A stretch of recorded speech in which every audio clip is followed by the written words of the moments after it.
window. Let's see that.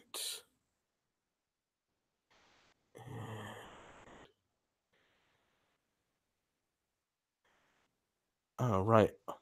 Can one of you put the link? Because obviously, I'm on this Skyrim Addict podcast page, so I'm not looking at the live stream for that. Can you put the link for the live stream in the Facebook group for us, please?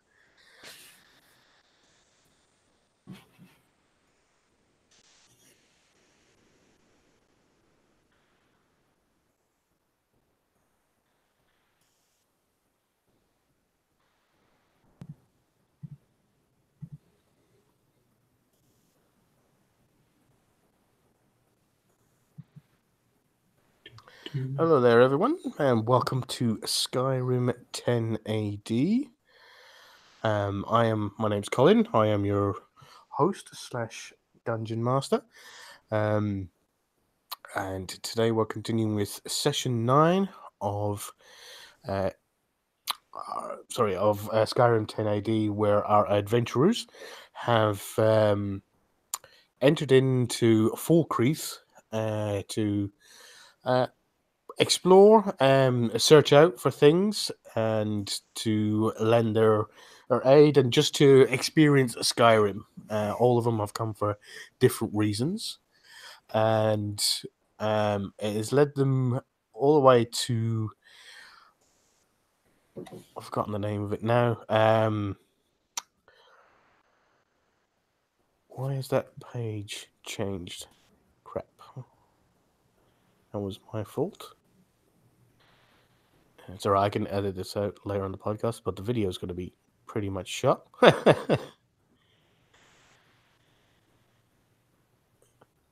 So, it led them to Falkreath, and they have led them to the Falkreath Tower, where they believed an evil alchemist resided, who was holding captive Lineal's Anarchy, his older brother, whom he befriended in Honor Hall Orphanage. Our intrepid gang headed there to put a stop to free Anarchy and put a stop to whoever was in charge of this skooma operation and bandit clan that have taken hold in Falkreath. At the behest of Sidgeir, the Jarl of Falkreath, they were given horses and sent off to put an end to this. Upon arriving, they quickly did away what appeared to be some sort of ash demon or flying sort of like a cloud monster, which turned out to be a spider daedra. This spider daedra gave cast allusions to having this alchemist having prior dealings with Luke Icewalker, our cleric of Kain.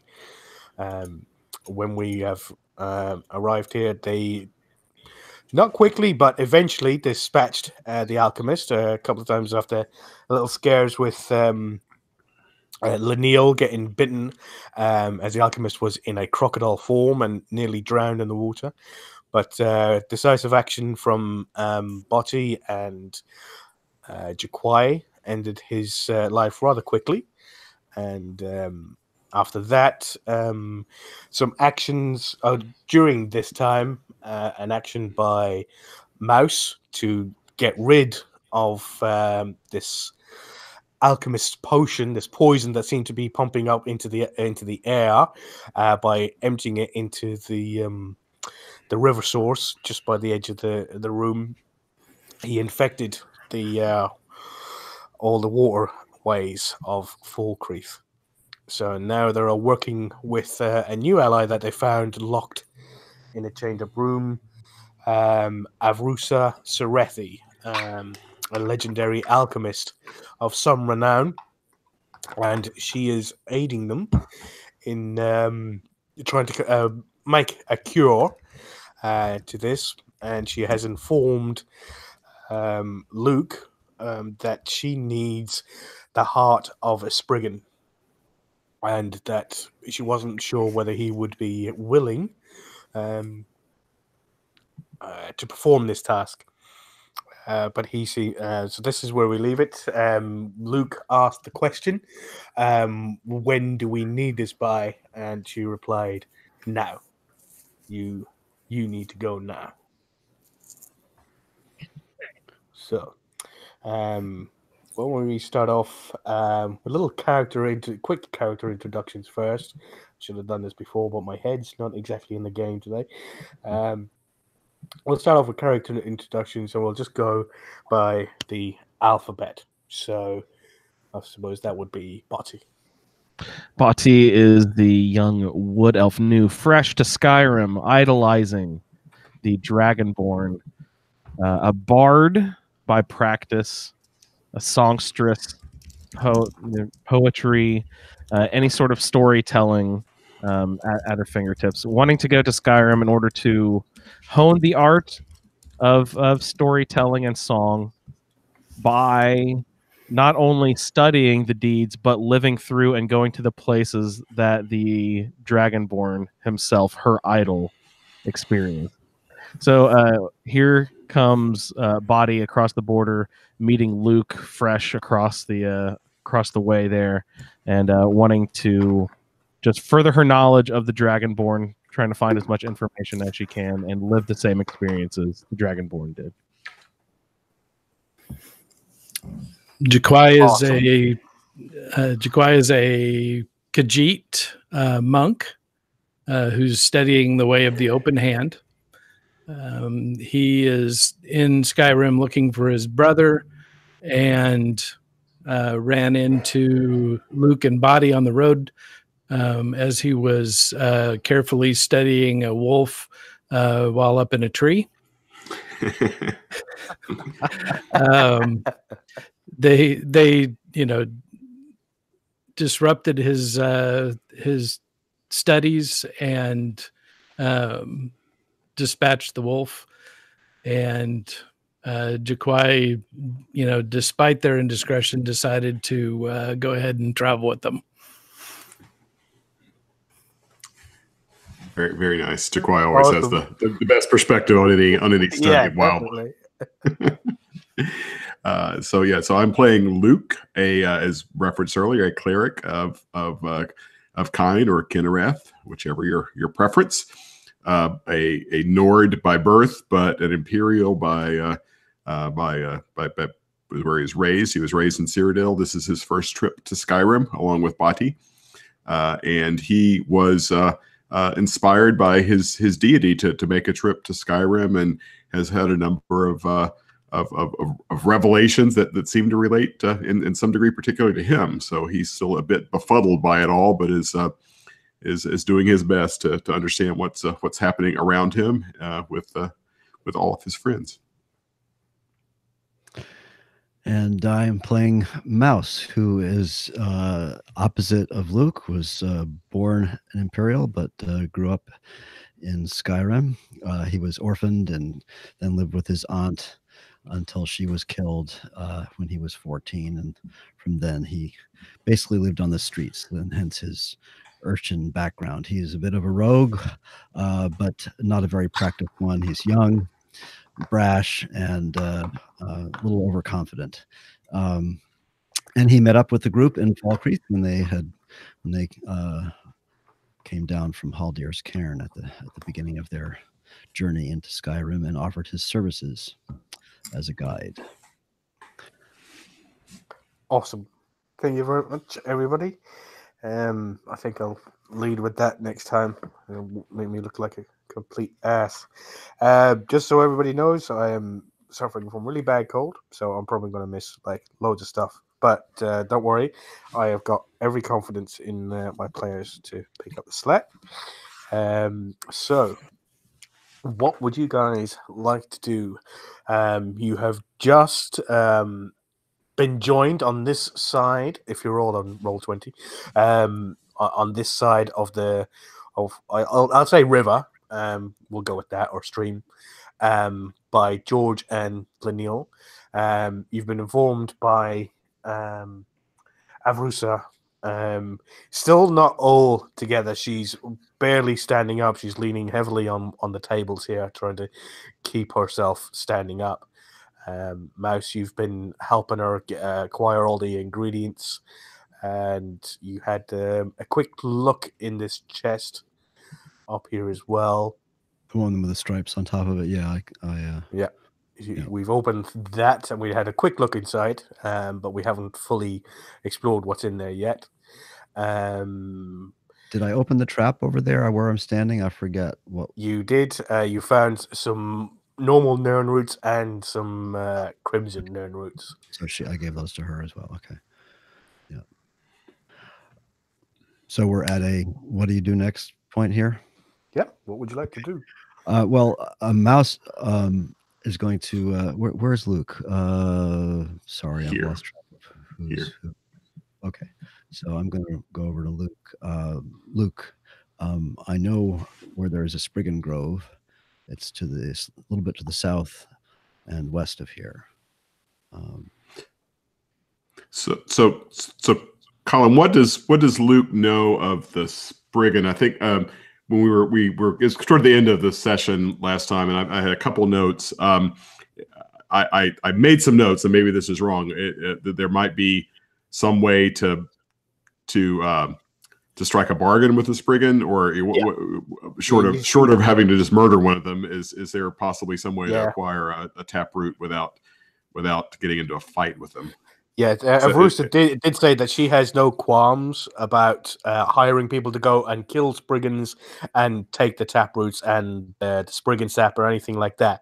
But she says she was worried that you would be against that, considering your faith, because Spriggans protect forested areas and sort of try and take back from old ruins to take them back for the forest, and even protect ancient and dangerous magics. Sort of stop them from spreading to the rest of Skyrim. So she said it may be possible for somebody like you maybe to entreat the Spriggan to sort of ask for its aid instead of trying to kill it. But that would probably come down to some sort of check. Okay. So, and sidebar, I know it's not itself a plant, but Body would be a big fan of Spriggans, I'm assuming, right? yes, I mean you did grow up in Valenwood, forested as you want to keep the as much protected. The Green Pact only is about the Valenwood.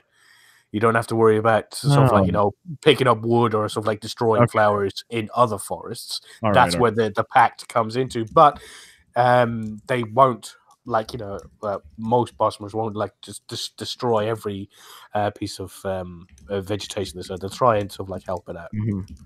And they're also mainly carnivorous as a result of that too, right? Yes. Okay. So, so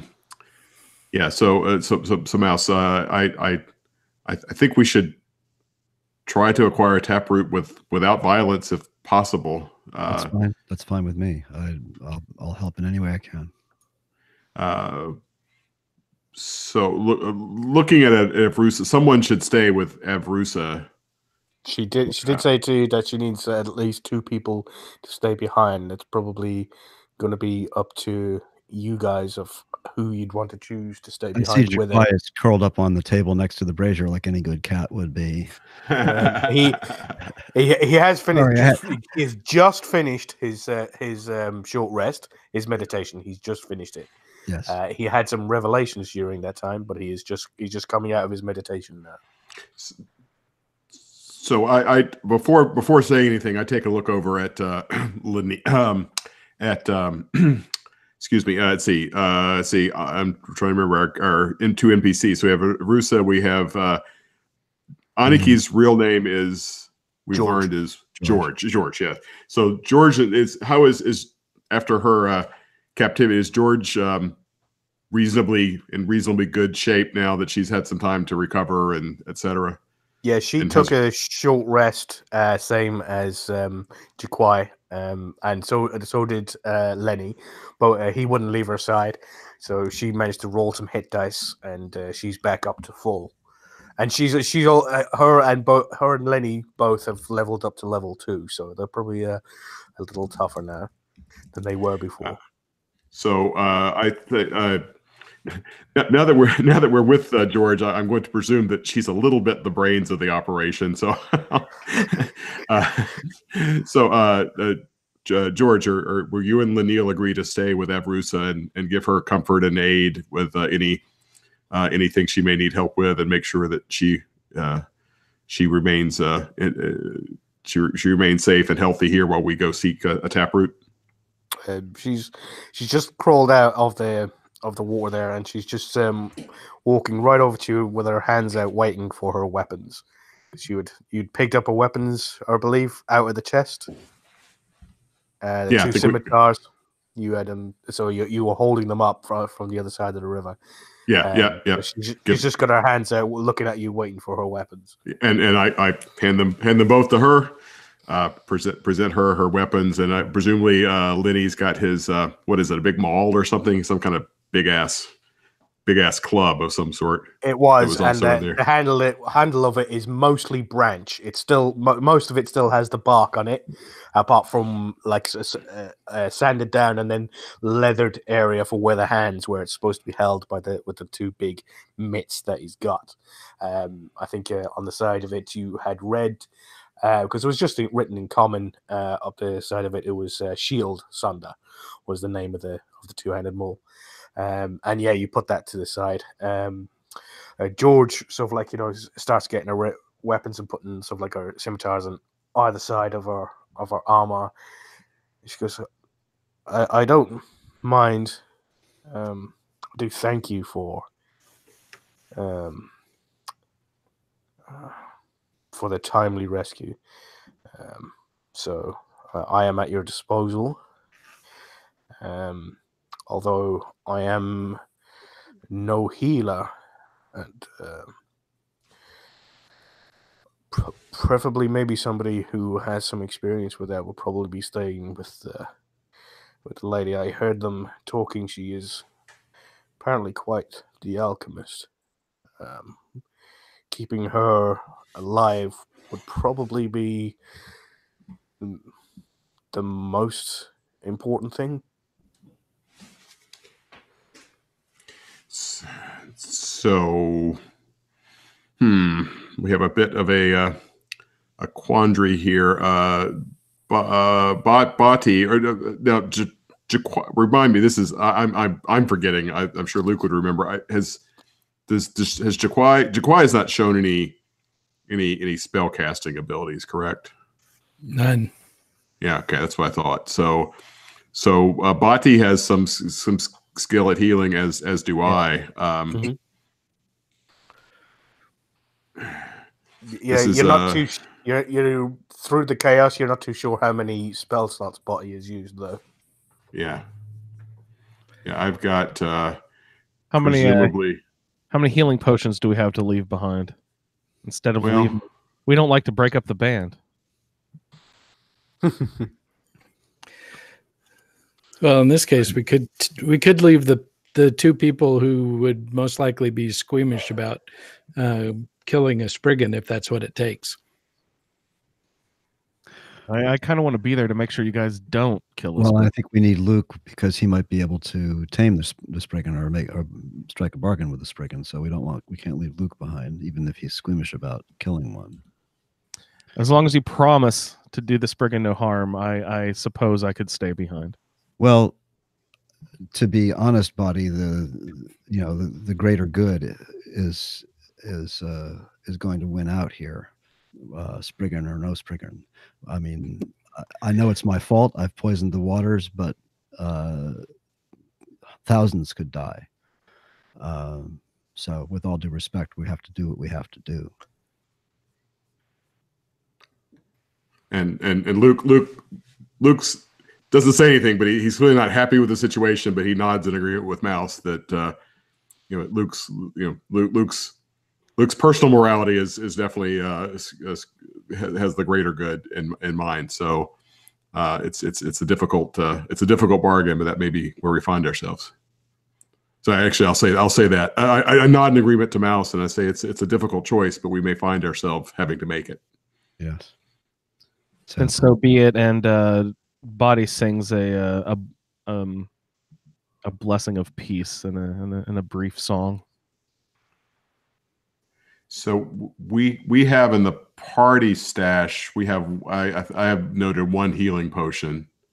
Yeah, I have none that I know of. Which we can leave, but we can leave that with Body. But Body, do you have have some healing capacity left in you?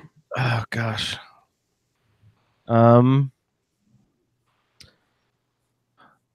Listening to this, Bruce does say to you, he not of my caliber, but he wasn't completely useless. So maybe you should check around. Maybe you'll find something that may helpful.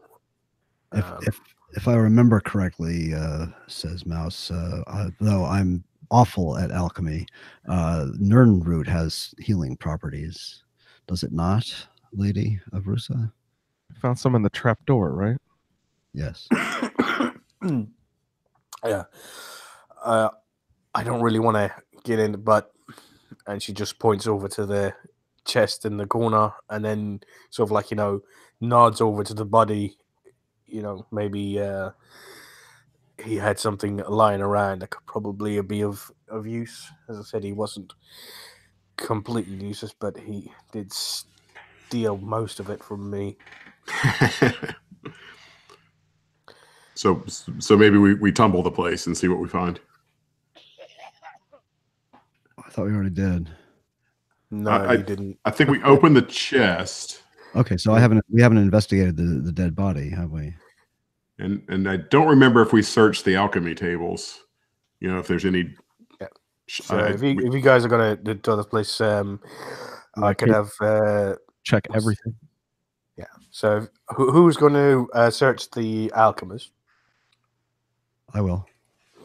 Okay. So you roll an investigation check with advantage, and who's going to look in the chest?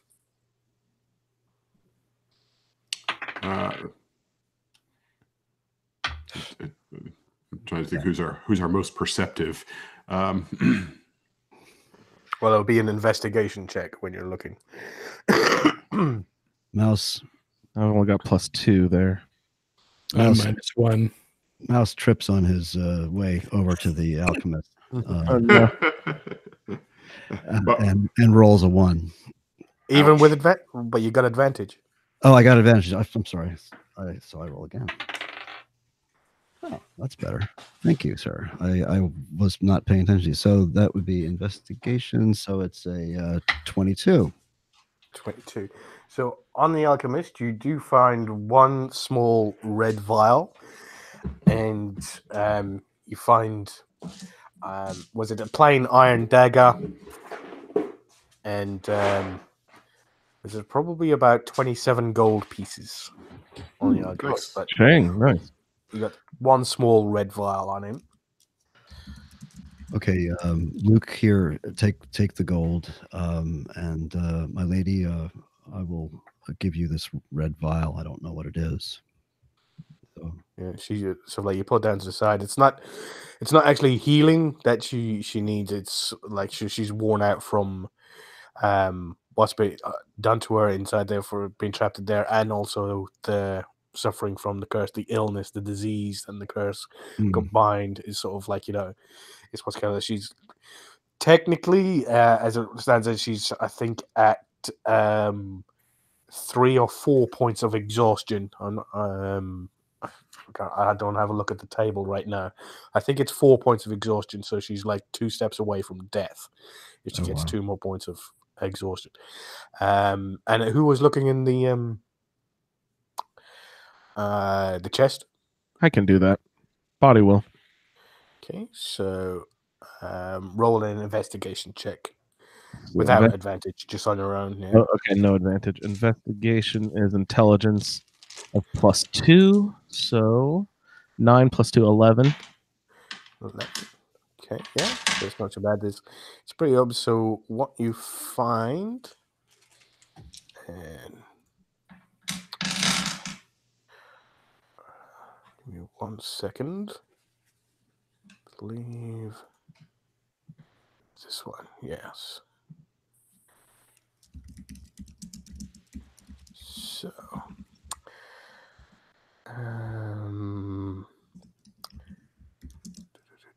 so you find 120 copper pieces,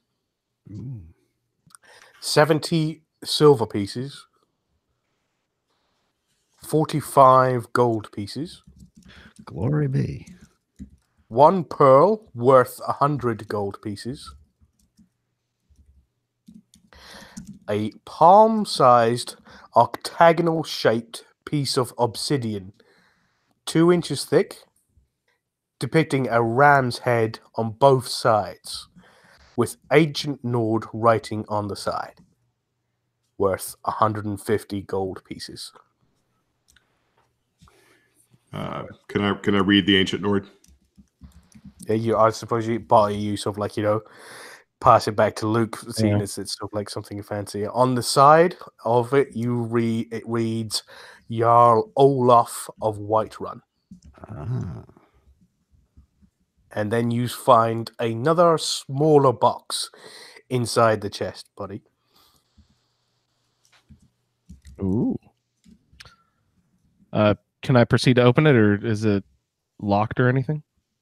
Do you want to test to see if it's open? Yeah, let's take a look at it. Okay, so roll dexterity saving throw, please. Let's see, dexterity is a +3 for me, so 12, 15. 15.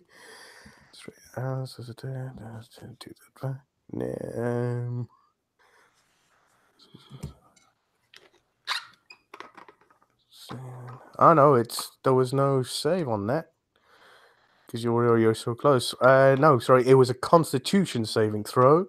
And what did you say? You got 15? Yes, sir. 15. You just made it, or you would have been poisoned for an hour. But as you go to open the little smaller box, a needle comes right out of the side for it and jams you right in the finger. But being of the Vale of Wood, being of Bosmer, you're sort of like, used to sort of like, bites and sort of like poisons and sort of like, definitely drinking all of that Roth meth has given you sort of like a resistance to sort of like poisons and things like that. So you just make it off. And inside the little box, you find a cloudy, like 3 vials, and one of them is a cloudy green fluid, and it smells of the sea and has jellyfish-like bubbles floating in it. Oh, nice. And then the second one is it's separated into brown, silver, and grey layers, resembling bands of stone. Shaking the bottle, it fails to mix the colors. And then the third one is a potion's red liquid glimmers when agitated. So you shake the other bottle, it's another small red vial, and they like little glimmers inside it. Who'd like to take a look at this stuff? I'll consult with Evrusa if she appears capable of examining those if she's not too exhausted. Yeah, so you bring them over to the table. She's currently sort of like trying to get one of the mud crabs trying to get the chitin off of it to sort of like so she can. I think Mouse has already gotten the the cauldron up, and now she's at one of the alchemy tables and she's sort of like working on the candle. You put them to the side, but she kind of acknowledges why you're putting them there, but she's kind of ignoring you. Okay, she's busy. Okay, she's not on the Roll20 map right now. No, she's not. Okay, no. okay. Sorry. So all right. So just because Luke can't help he can't help himself. He does. He wants. I want to do a history check to see if I know how long ago King Olaf was the Earl of Whiterun. Go for Just because I cannot help myself. Yeah, roll a history check. He And doesn't know. Botty, roll a history check as well. Luke rolls a 9 on his history check. Okay. No, it doesn't ring any bells. Mouse should roll too, since he. Oh God. Is that okay? Body's asleep in the corner. This is completely without point, by the way. It's just a thing that Luke just as compulsively has to do when he comes across something like ancient Nord related. You got a 4. No. It's just not coming to you after the respects of the day. Can Mouse roll one as well? Yeah, I'm thinking. Yeah, actually, but he's been around a bit. So go for it. Anyway, I mean, whether or not he knows. Let's see. What have I got for? I got no. So it's 18. Oof, 18. nice. Yeah. The only one that you don't know whether it's the same one, but the only one you remember is old Olaf One Eye. Right, Olaf the Destroyer. Yeah. So it's the one where it's the fable who apparently captured a dragon in Whiterun. Ah. Yes. So I'll tell that certainly to Luke and to Body. Body will be very interested in the dragon part. Oh yeah. And may I remember the name of the dragon? Yeah, definitely. Yeah, because you've heard this sort of like walking through solitude and sort of like seeing the performance at the Bard's College, sort of like watching them sort of like one winter solstice time, sort of like so Numenex was the name of the dragon. So I'll tell Body about having seen that at the Bard's College in Solitude, having seen the burning of King Olaf and so forth. And Body writes down another note. She already has a leaf in the back of her book saying all the reasons why she has to get up to Solitude to the Bard's College. Yeah. Add another note here. So that's what you got. You've currently got what you assume is 2 healing potions and 2 ones that you're not too sure of, but you've left to the side of Rusa to have a shufti yet. Excuse me.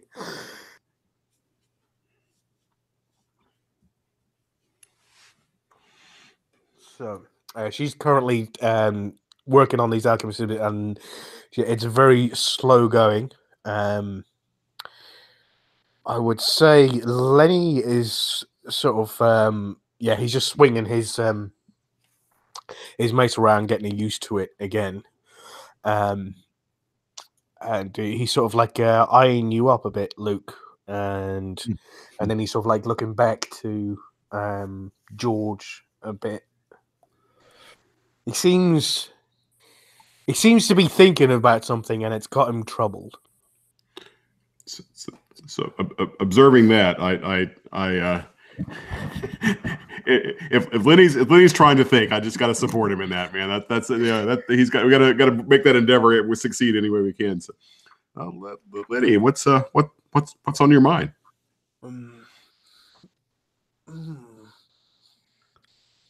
He's sort of like he's scrunching up his eyes and his face, and he's sort of like squinting on his eyes, and he's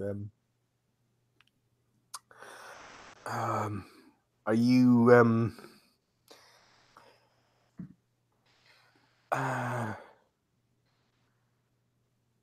and he just hands you the warhammer, the one that he's got. He just sort of like holds it right out to you, sort of like for you to take it, and he goes, you can borrow this. So he's handing me his big maul. Yeah, and he's just handing it to you. He's holding it right out in front of you. Lenny, this is yours. You need to. Yeah, I know. You can borrow it. And George is taking a keen interest now. She's turned around and she's like, Lenny, what's going on? And he's like, I'm not supposed to say. And he's just holding out the warmer, and he goes, give it back when you're back. And he's just showing you, just giving it to you. Give it back when you're back. So, Lenny, will this help us with our? Yeah, I'm not allowed with our to say. job? And was it George is walking over, and she's pressuring him. Is Lenny, is this about where you got that handle? Because I'm not allowed to say, and he's just handing it. He's holding it out to you. Okay, I'll take it. And I glanced at it before when I picked it out of the chest. Obviously, it was his. Now I'm really going to examine it and try to figure out what's going on. Why is this? Is this? I'm trying to make the mental connection. Is there a connection to a Spriggan somehow? What's the connection? It just looks like a big. Like the head of it is like it's a really old iron head. You can see all the corners. What you would think would have to be sort of like proper corners. They're all rounded, so the head is really old. It's really, really old iron, and the handle is really, really new. It's like almost brand spanking new, and it's just one long. Looks like a tree branch. Apart from, again, as I said, the the sanded bits, parts that are down around where the hands go, and there's leather wrapped around it, and then at the back of the maul, just below where the head is, there's a shaved where the bark is slightly shaved off, and then just burned in there along there. It's just shield cylinder. It's just the name of the maul, and he's just sort of like he just hands it to you, and George is looking at him quizzically. She's going. She just looks back into you and she goes, shrugs her shoulders, and she goes, when Balamond offered to make him a weapon, he said, go get me a piece of wood, a big piece of wood for this thingy. And he didn't come back for 3 days. And then he just came back with that. I don't know.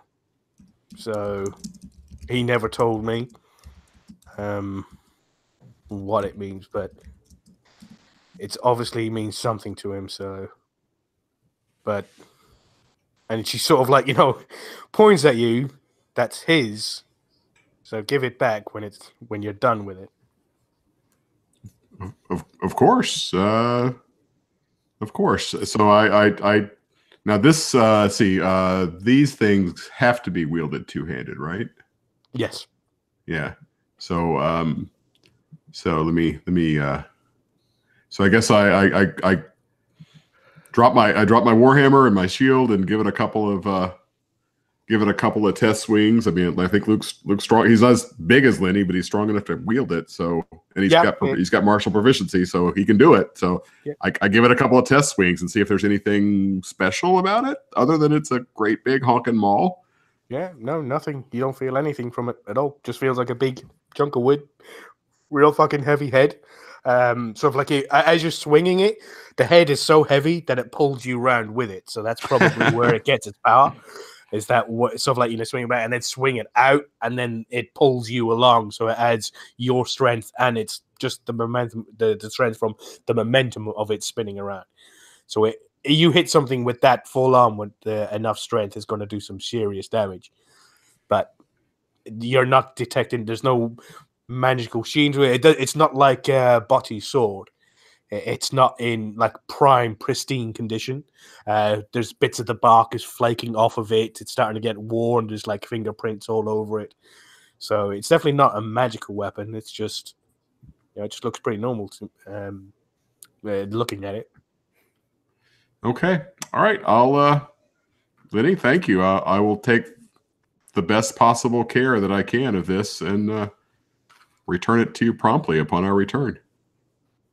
He just he's still got his he's kind of like trying to scrunch up his face so he can't see or hear anything, that kind of thing. So, and he sort of like he just nods his head, sort of like he walks over to where the fire has started back up again under the cauldron, and sort of like, trying to warm himself up and dry himself off.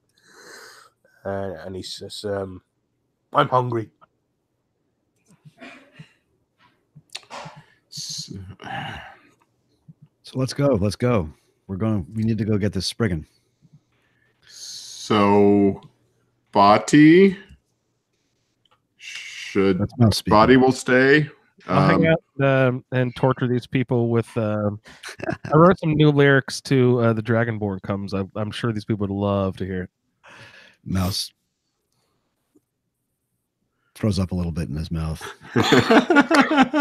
So does George appear to have the same symptoms of exhaustion that Evrusa does, or is she okay now that she's had a rest?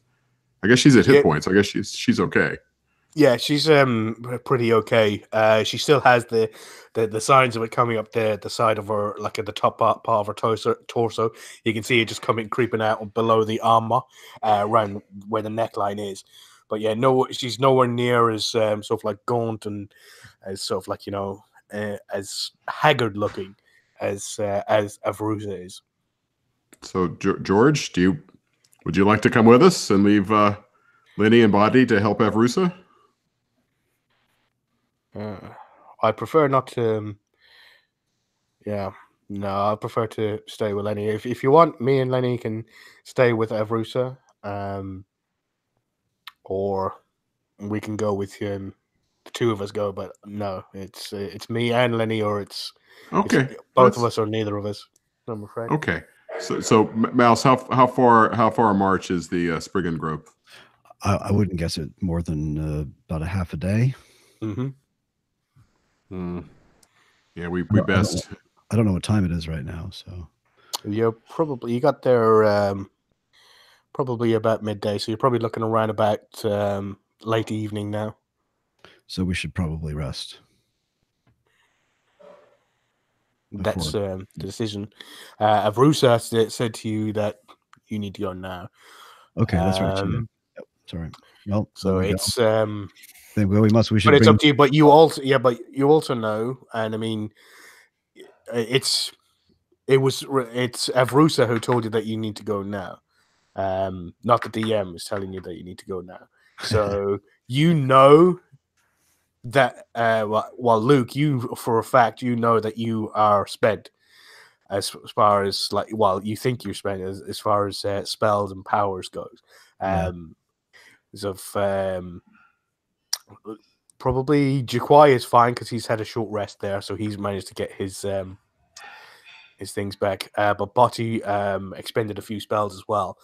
So you know that you're not at full strength. It's getting towards the end of the day now. You've traveled some, you've been in a fight, you've battled some, so you've probably taken some hits, and so you're not at your best. So what's the minimum we can rest for Luke to a full night's rest, a long rest. That's stopping, bedding down, sleeping for the entire night. Should we? Luke, what do you think? Do you?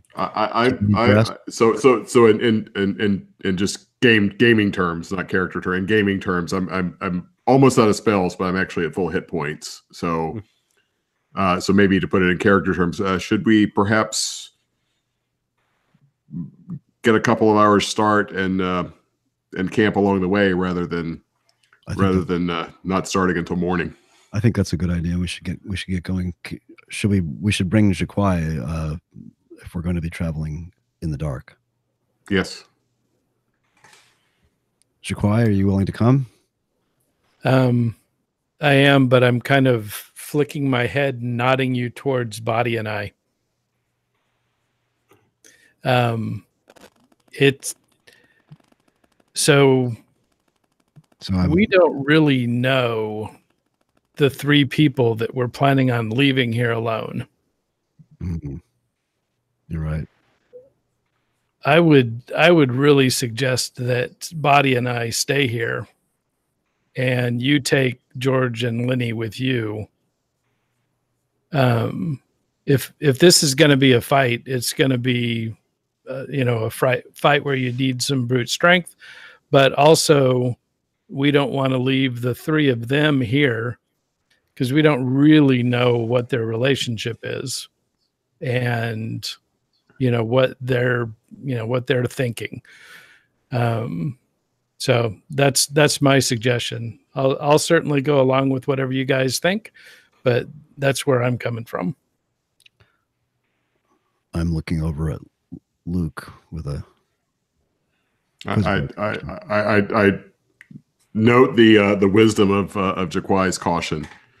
Okay, I think just mentally turning over in my head. I think we've come to trust Lanil's good intentions, but also he's clearly impressionable, and we don't know George other than a couple of hours here in this cave. So Jaquai's caution is likely merited.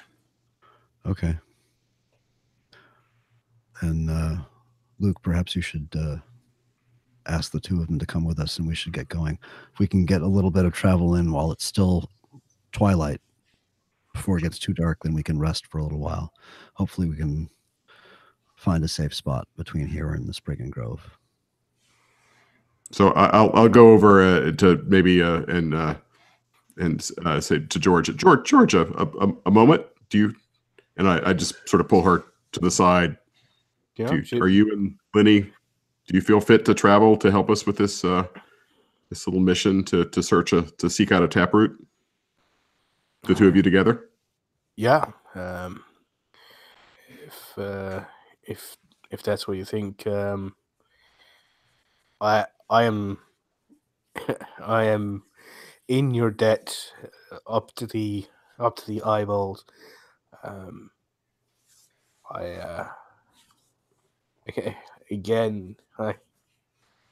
It was my own stupidity that led me here and led Lenny there, and my own rashness and brashness. Sorry for my brusqueness earlier on, but I'm not letting them out of my sight again. That's good. We can use your help. But yes, definitely. As you're talking, Avrusa, she goes, I understand wanting to go there with, fully geared and ready. But just so you know, and she's pointing to the river as it's passing through, this stuff is not going to wait. She goes, you have a decision to make. The longer you wait, the more this is going to spread. He couldn't help glorifying his own work and would repeatedly go on about how insidious this poison he created is. The longer we wait, the more damage it's going to do. And George is sort of like nodding along with her, especially when she said he wouldn't shut up about how evil it was. Luke, do you have anything in you that we could get there without rest? Are you strong enough to at least attempt to bargain with the Spriggan? Let me ponder a moment here.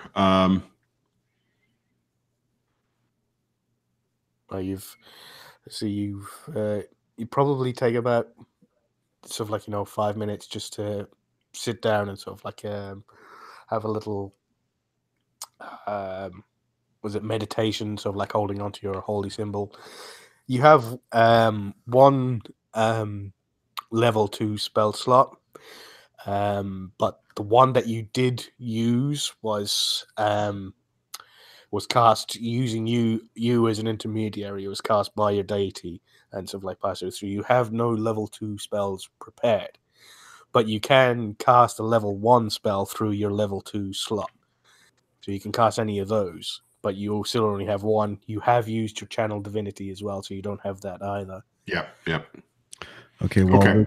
While Luke is thinking, I just need to walk over and speak to Body quietly. Body, I bought this whip, and it turns out that I stink at using it. So I'm going to give it to you because I think you might be able to use it better than I. So I give Body my whip. Oh, that's fun. I'll light some candles over here and practice putting them out.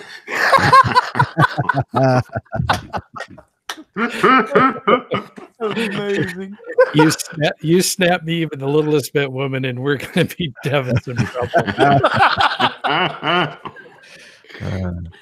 Or she's going to tie a feather on it and use it like one of those cat toys for Jaquai to chase around the cave. Kitty.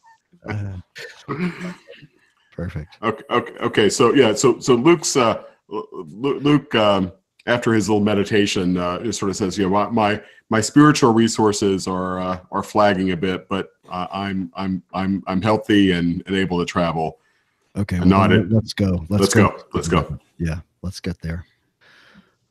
I need to do whatever I can to stop what I started.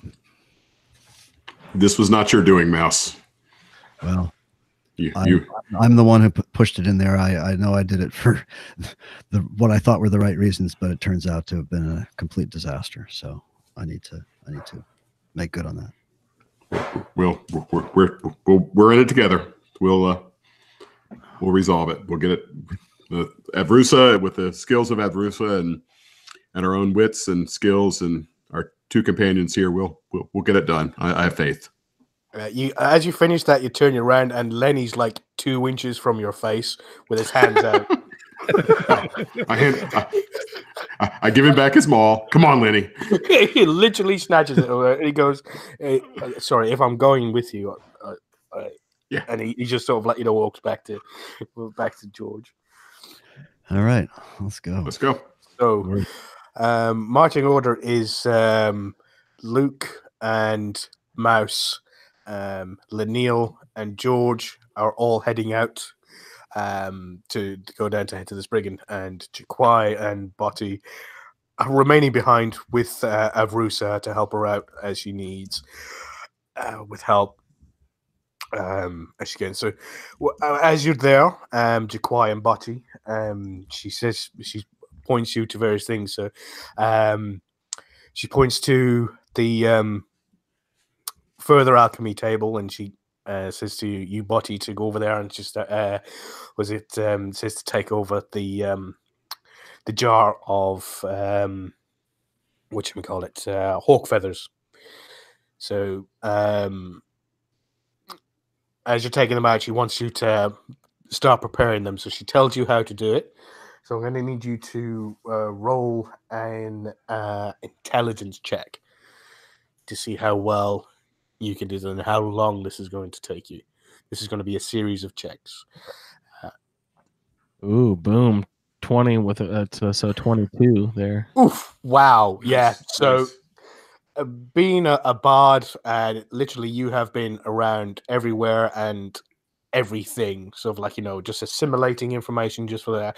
And just as she starts talking about it, it comes back to you, sort of like, talking to, it was like an alchemist convention, sort of like in the Imperial City. And you were just sitting in there at the next to the table, just slowly strumming.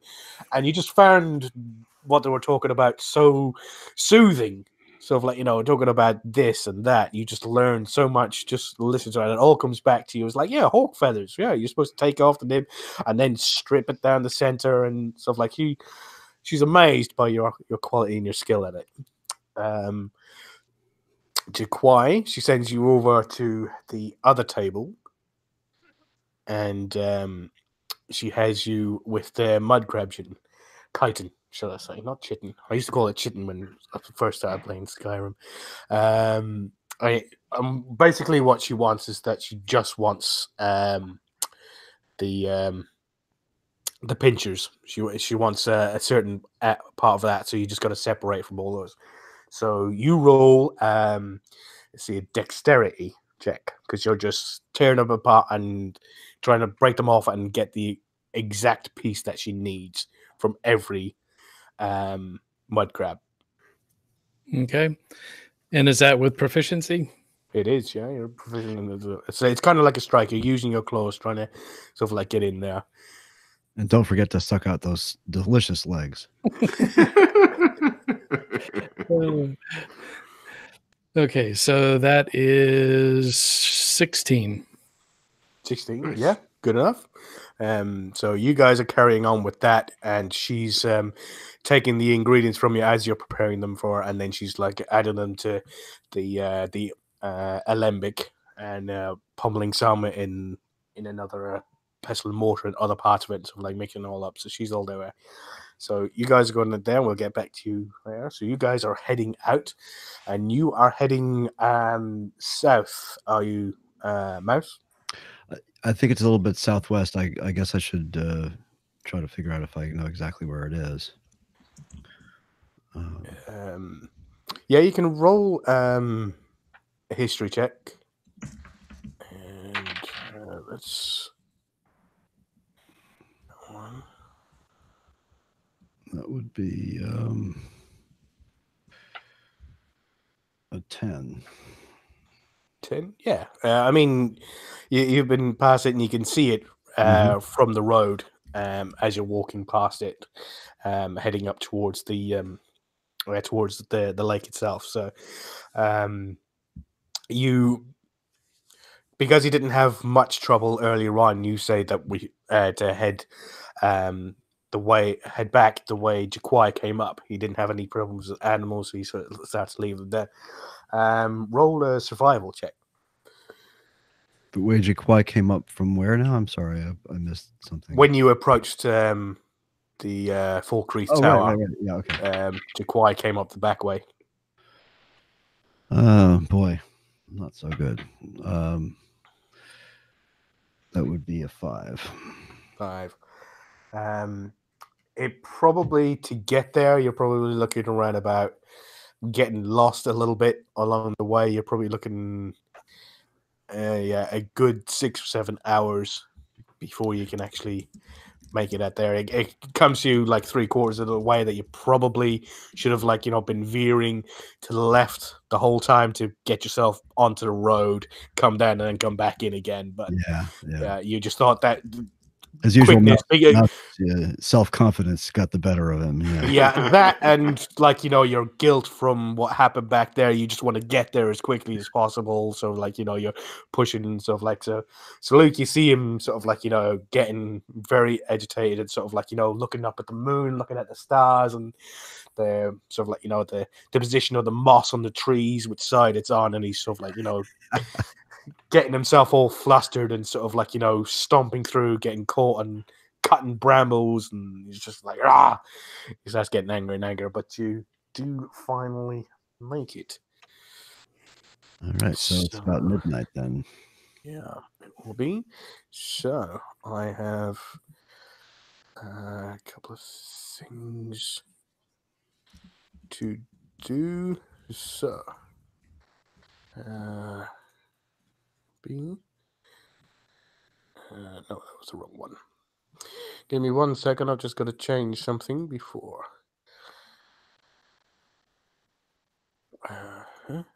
New map.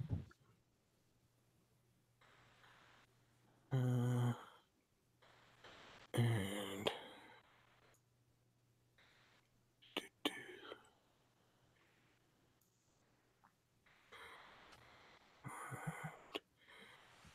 there.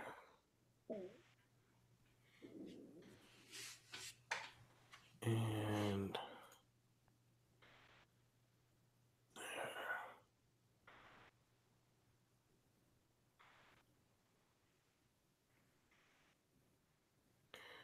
so you arrive at the back here, and you remember this. This is kind of like the old mounds. So it has a raised bit here that's sort of starting at the bottom and it's lost within the forest. Some of it, but then it goes up in a steady slope, going up there, leading to an open part which you can't see inside. obviously yet because you haven't walked up. And Mouse, you know that there is like a foot level entrance around here, around this side and this side to be able to get in. Or you can come in over the top. But what you decide to do, you all are currently over here. So I assume once you got this close to it, you are going to hold back from getting too close to it as to have people aware of your presence. Well, I guess I should try to just sneak up and look over and see if I can see a Spriggan or not inside there from the side that we're on. If I can climb up there, which I should be able to do. Okay, so yeah, it's a pretty gentle slope. If you want to roll a stealth check for me, please. Nat 20. Nice. Awesome. So, you move yourself. Something like that. Oops, I can't. Yeah. I can't go into the square that's partially black. Okay, so I'll Yeah. move. I'll go here and then. Yeah, you're having a look over the edge. Do you want to roll a perception check for me, please? Let's see. Perception plus 4. 16. 16. Yeah, that's plenty. So,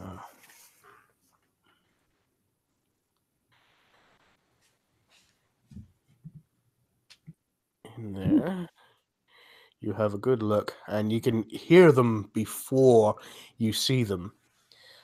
Just here.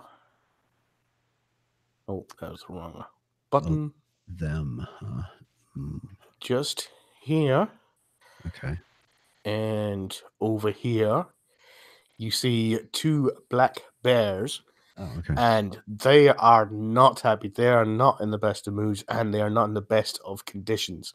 You see all the fur, some of it is starting to fall off, and you see black patches starting to work its way up the side, the long, veiny streaks of black poison going across bare patches of skin.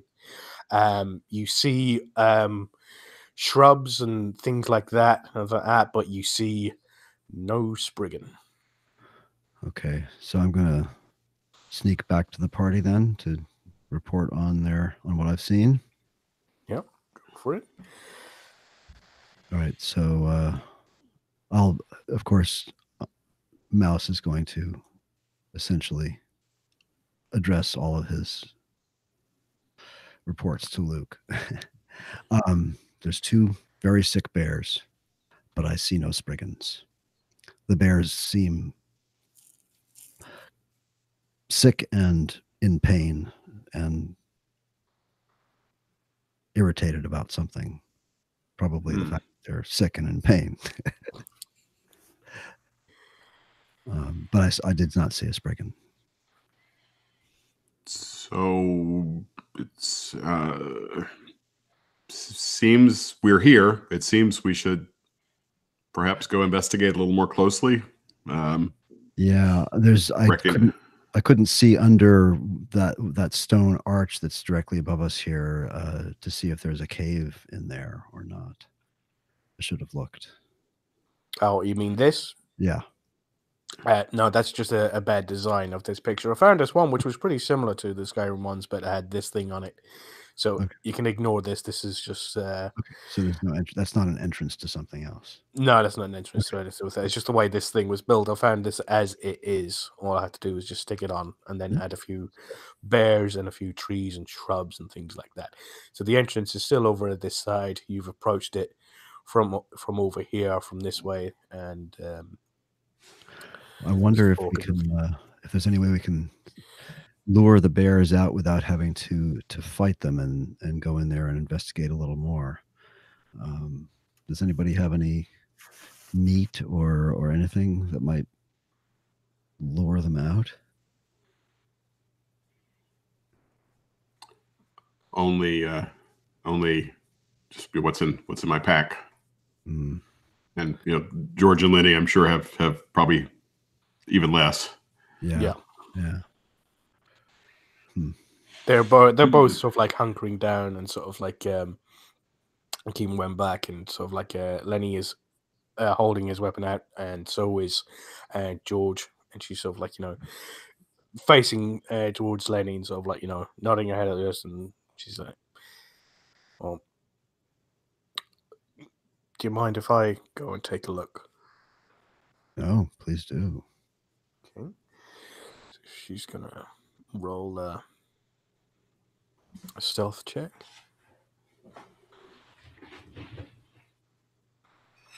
Oof. With her modifiers, George,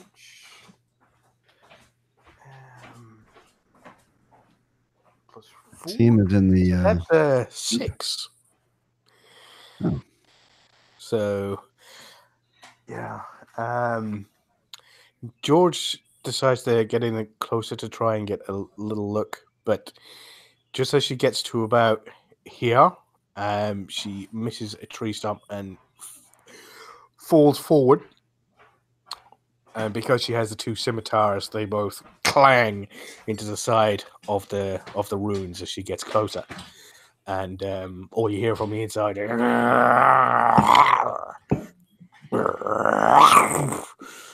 growls and things coming from the inside of this. And that's what we're going to pick up next time on Skyrim 1080. So we'll see where it leads into next time. Thank you very much, everybody, for joining us. And Awesome. I'm sorry about the bad start, but as I said, my players saved my ass. Thank you, guys. See you next time. Say hello to Maxime. He's in the YouTube chat right now. I just told him we're going to take a quick break and we'll be back. So, hey, man, thank you very much for joining us. See you shortly if you hang around. Thanks, everybody. Thanks for listening. Good night. Okay. All right, so we'll take 5. Yeah. Yep, take 5. Cool.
Welcome back. I assume almost everyone. I'm just finishing chewing something. I'll be right there. Mouse is snacking.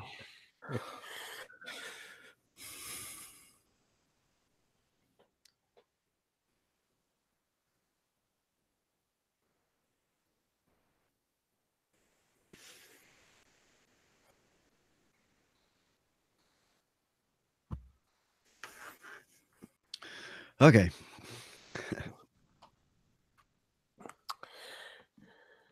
Pat's still not back. Just like a Nord.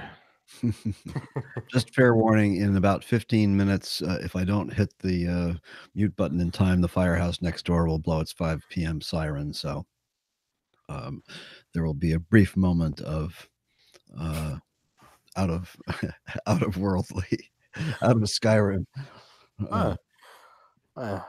You must send them a gift for that pleasure. You get that every day, do you? Yes, every day. Every hour? No, just 5 p.m. Oh, that's all right. I thought it was like every hour. Glad there's not 5 a.m. like a digital watch going beep beep while you get every the next door like. I think they might blow a noon siren during the week, but they don't do it on the weekends. Just 5.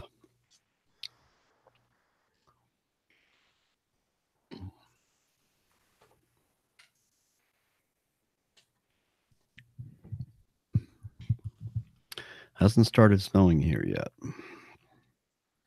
It's really just about quit here. I just looked outside. Yeah, how much did you get total? Because the radar looks like it went right over you, didn't it? Almost nothing. Oh. Well, 2 to 3 inches, but that's barely anything. Yeah. It's coming down hard here. It's not sticking on the driveway yet, but there's a good accumulation in the trees. Yeah, I'm kind of expecting to have at least a delay tomorrow morning. And if all goes well, they'll call code red and I'll stay home. Okay. So, are you ready to get started again? Yeah, I'm ready. Yep. Awesome. Hello, guys. Welcome back to Skyrim 1080. Not sure what episode it is. Probably episode 26. That 6 sounds right. Let's just put that label on it for now. And we are currently in a split party situation with some discussion among the party about how best to deal with the situation at hand in requiring, as they've been told by by Avrusa Sorethi, the alchemist, that she needs a taproot, the heart of a spriggan, to be able to dispel or put an end to the curse effect of the poison that seems to be flowing through the waterways of Falkreath at the moment. Although battered, bruised, and a few spells down, the party decided to continue straight out and head to a location that is kind of known to the hunters and the travelers of the roads of Falkreath and such to Mouse, of where a spriggan could possibly be found. Heading there, they have the intention of trying to bargain with the spriggan, with an idea to sort of like, hopefully that they would aid them in this request. But if it came to it, they might have to get into a fight. So it was decided that Botti, because of her reasons of wanting to not harm the spriggan and the hopes that her party would do the best that they could and not harm it, she stayed behind with Avrusa, with having a spell or two remaining just in case she had fallen ill. And so did Jaquai, aiding her with her alchemical endeavors. And so Lenil and George headed off with Mouse and Luke to head down to this seems to be some old Nordic ruins. that seem to be in the process of being reclaimed by the forests at the moment. They have a successful stealth approach by Mouse had told him that he had found 2 bears located inside the ruins, some sickly looking bears. But from what he could tell, he could not spot a Spriggan, but they are notoriously difficult to spot unless they're fully out in the open at that particular time. So, without much to go on, George asked if she could take a quick look, and then accidentally caused some noise, which made maybe has let their presence be known to the bears and whoever else inside. Just before we get started, I need everybody, everybody to roll a Constitution save. I forgot to do it before, but you've all been traveling now for longer than an entire day through the battle.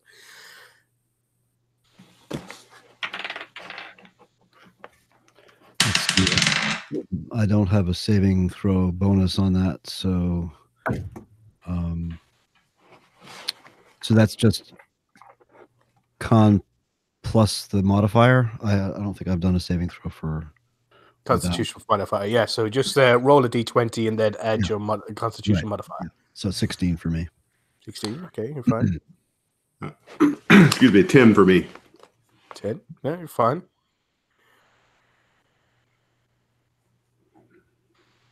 And Botty and Jaquai? Oh, I didn't know we were included in this. I did 15 plus 3 would be 18. 15, yeah, you're fine. And Jaquai? 13. 13, yeah, you're all good. These two had a less DC as well. So let's just roll for George. George 8, and she's got a +3, so yeah, she's fine. And Lenny, yeah, Lenny's fine. So none of you suffer a point of exhaustion. You're still able to carry on. So now, what would you like? Starting to hear some noise. What would you like to do? Doesn't seem. You hear some noises and growling coming in for sizes of coming from inside the ruins. But it doesn't seem to be any signs of running or anything like that you can hear yet. I think we should go around towards the grade level entrance, I guess, and see if we can get a better look in that way. Does that sound good? Unless you think we're destined to fight these sick animals. In which case, I was hoping to lure them out somehow and chase them off, but I'm not sure that's possible. If they're guarding something, we don't know if they're guarding something or why they're sick or why they look so sickly.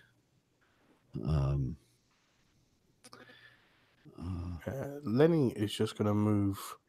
Oh, that was that was Lenny. I moved George. So George sort of stopped there. It's kind of sort of holding her hands up. And Lenny's just going to move in, getting close to her. How steep is the little incline here? Yeah, there's no. It's kind of steep. Well, not steepish, but yeah, it's an easy slope. So, but as you're looking down, you're probably about a good 10 foot. So, if you wanted to sort of have a look in the area without the danger of something instantly being running at you, is probably the best place to do it from. Yeah. Well, given they're already sort of alert to our presence, I'll come to sort of the same area. I guess Mouse came to about there. Mm-hmm. So I'll step up there, and I'll endeavor to make my disadvantaged stealth check. I don't know that it matters at this point, but ooh, wow, better than my con. Let's see, disadvantage. So actually not terrible. So 13 with disadvantage on a stealth check. Okay, and You want to let's see, roll a perception check for me, please. Okie dokie. Now, is that wisdom or intelligence is the modifier? Wisdom. 22 then. 22. Yeah. So, you notice the bears, and again, you see what Mouse was talking about. And you see that this they seem to be sort of like holding firm in the stance. They are looking around them, and they seem agitated and not at all well. But you also notice that this tree here seems slightly different from the rest of them, because you got over 20 in your perception. This one here does seem a little different from the rest, and the way the roots are down, they seem to be laying on top of the ground instead of sinking down into it.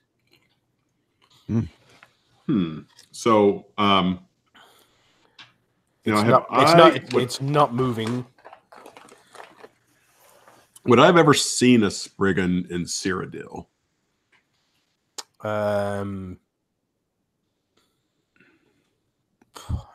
Possibly. I mean, they're all over Tamriel. They're not just part of Skyrim. Well, from Luke's description, would Mouse guess that was a Spriggan? That particular tree, which it actually just looks like a tree, only because of his high perception. Does it look? It still looks just like a tree, even to you, Luke. It still looks just like, but for some reason, it just looks slightly odd. It doesn't look exactly the same as the other trees, but other than that, it still looks exactly like a tree. It's just that as you see the roots coming out from the bottom of it, it's sort of like, it's laying on top of the surface. It's not digging down through the sort of like broken up rocky floor, and it's like the other ones. So it just looks like it still looks exactly like a tree. It doesn't sort of like have a face. It's not glowing or anything like that. Nothing like the stories you've heard before. Luke, those bears look like they're guarding something. Is it? Yeah, that's with Mouse having said that and sort of getting a good sense. Do I have a sense that the bears are the bears guarding that tree? Is that maybe what they're close to it? Is that a sense of maybe what they're doing? Maybe. Okay.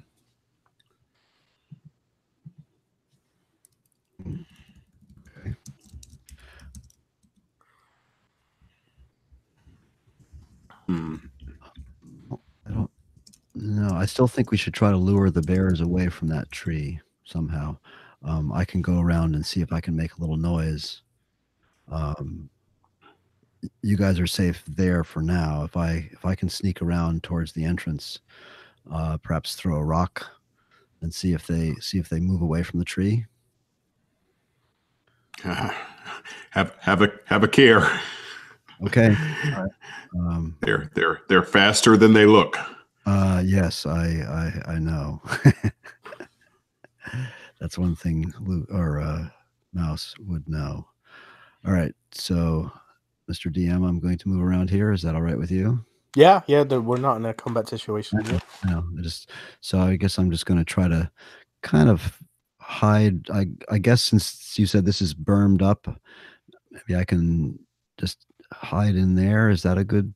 I can't really tell from this. Yeah, you rolled a natural 20, wasn't it, on your stealth check, and that's still going. You haven't. Oh, that's still effective. Okay, good. All that's right. still effective. Yeah, you've come over and whispered to Luke and that, but you haven't done any actions that would pull you out of it.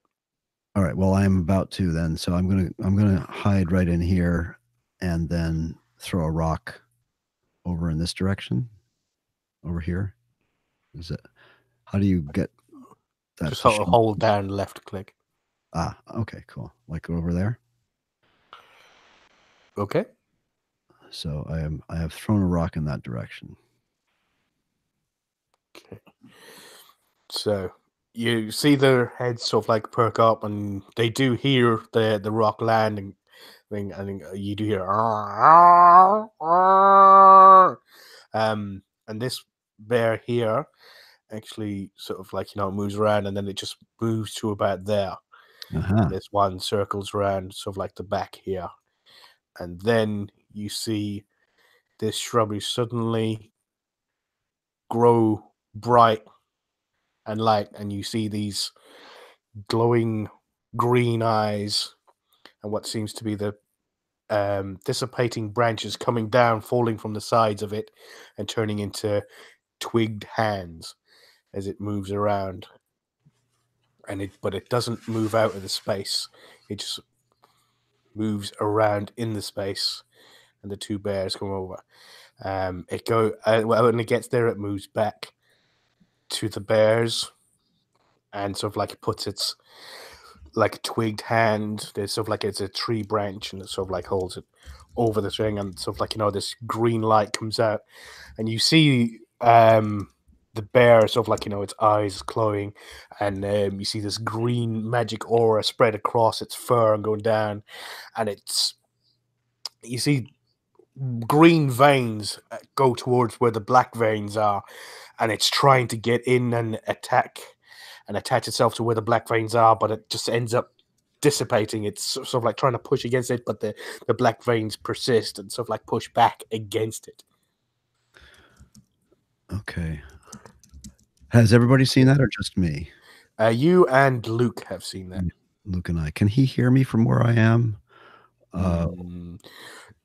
If he can hear you, they'd be able to hear you if you're going to say anything. Well, I'm going to, since I can, I don't know. I'm going to sneak after your rock throw, roll another stealth check if you want to move again. Okay, I'd like to move back around towards them. And that would be 14. Yeah, so you're fine? I'm fine. Okay, so I'm going to sneak back around this side and whisper to him, do you think those bears drank the water? I mean, I see the black veins. And the Spriggan, I assume that's a Spriggan. I mean, it looks like one, is trying to cure the bears. At least that's what it seemed like. Do you think you could cure the bears? But this disease, poison, it's beyond my skills. Yeah. I could keep it at bay as we've done with Lanil. Yeah. Perhaps if we could do something to help the bears, we could gain some favor with the Spriggan. Yeah. I wonder if the skooma that keeps it at bay for Lanil will keep it at bay for these creatures. That's the only thing. It's that's a risk. The only thing. Throwing some in there might it could aggravate the Spriggan, or if the bears drank it, yeah, it might help. I guess that's maybe a risk we'll have to take. So Colin, I'm trying not to say it in character and sort of game mechanic terms, but like Spriggans, do either Mouse or I have a sense of, are they intelligent, slightly intelligent, very intelligent? Do we have any knowledge? Yeah, you roll a history check. Both of you, in fact, actually. With was it Mouse's experience walking through these forests? Okay, for me, let's see, 17 for me, 16 for me. Yeah, so yeah, fairly intelligent, probably intelligent than most humans you've probably run across in certain towns. They have intelligence to them. They're obviously very protective of what they're trying to protect. That's why they're there. But they have an intelligence to them. They have a speech. It's only when they're threatened, or what the thing that they're trying to protect is threatened, then they have no qualms of like ending the life of the things that attack it. Yeah. Hmm. And do Do they speak? Do we have any knowledge of whether they speak Common or Ancient Nord? They're magical beings that seem to have like a divine link to your patron. So more than likely, they have easy access to be able to communicate with pretty much anything. Okay. So, Okay.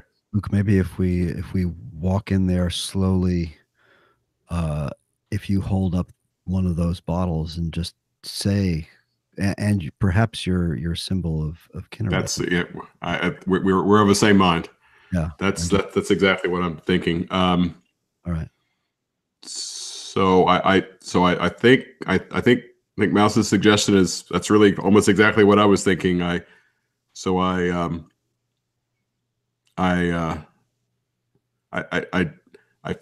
feel we should not hide our presence from them any longer. And Yeah. if any of the party hides, I worry that they will fear that we're ambushing. I fear we should walk toward the mouth.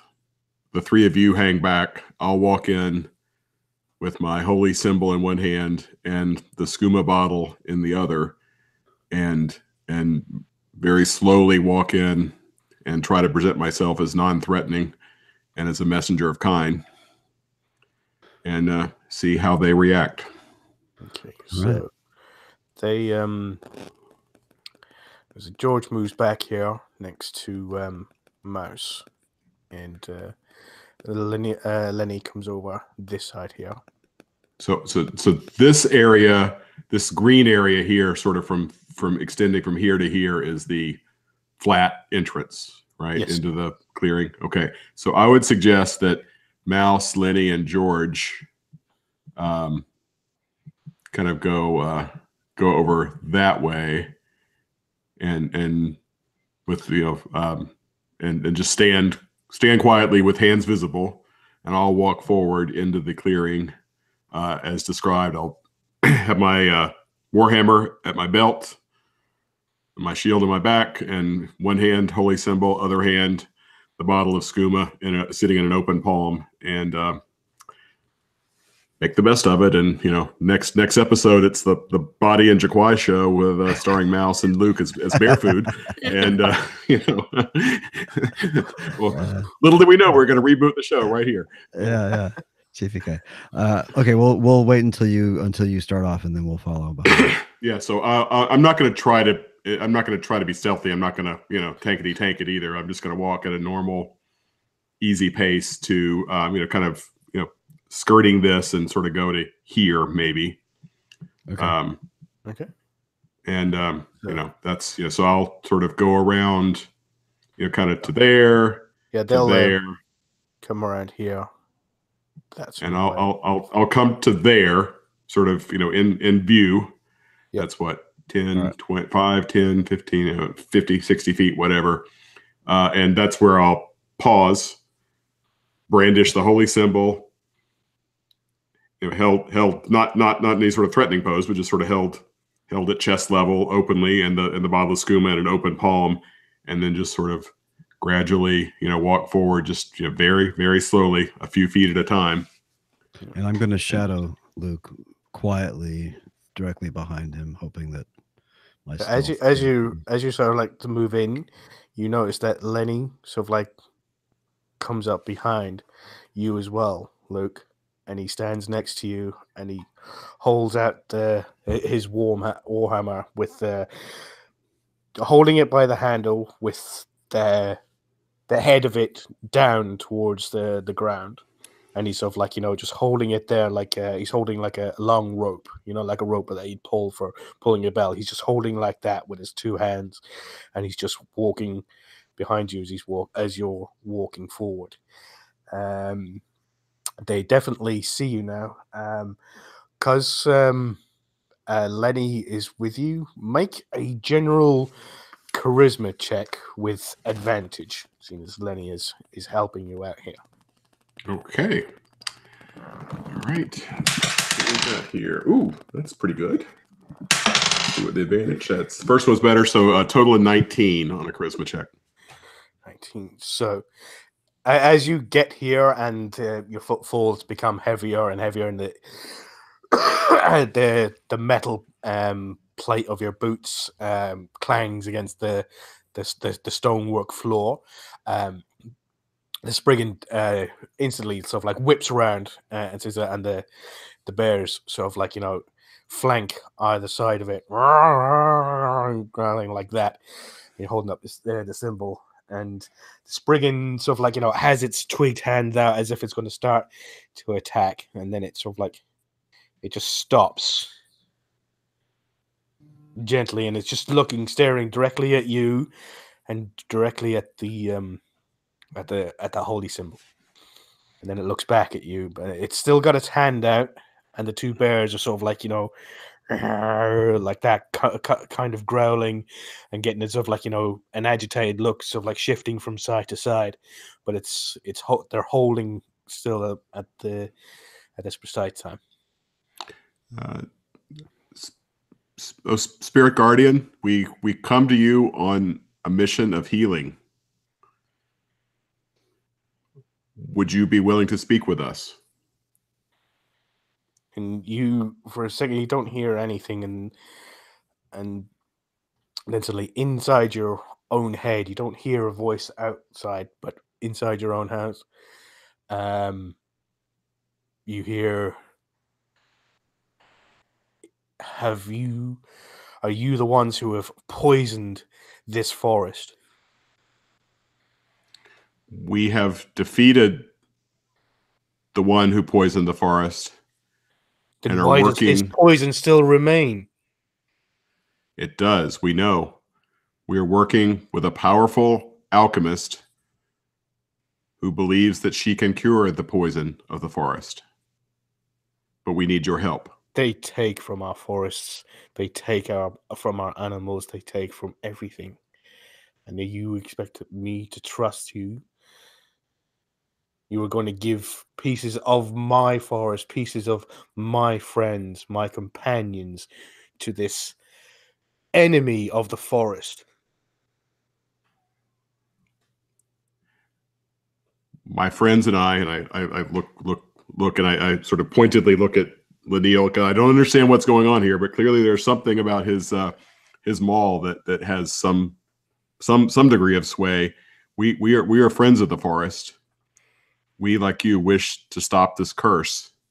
It may require sacrifice, and that's why we've come to speak with you. We come in peace.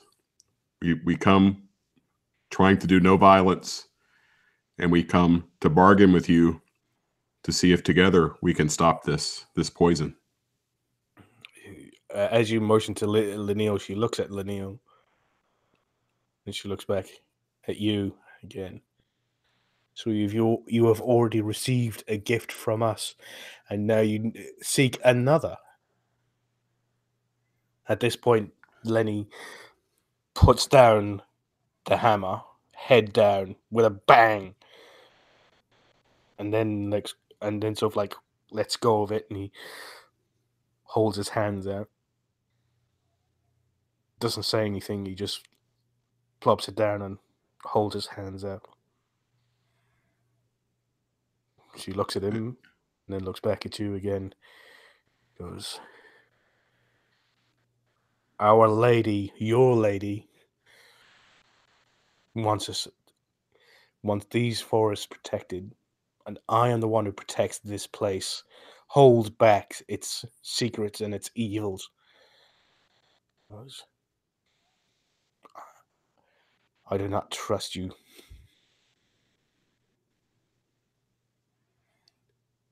I motion to it. I look at his nod with my head toward the two bears.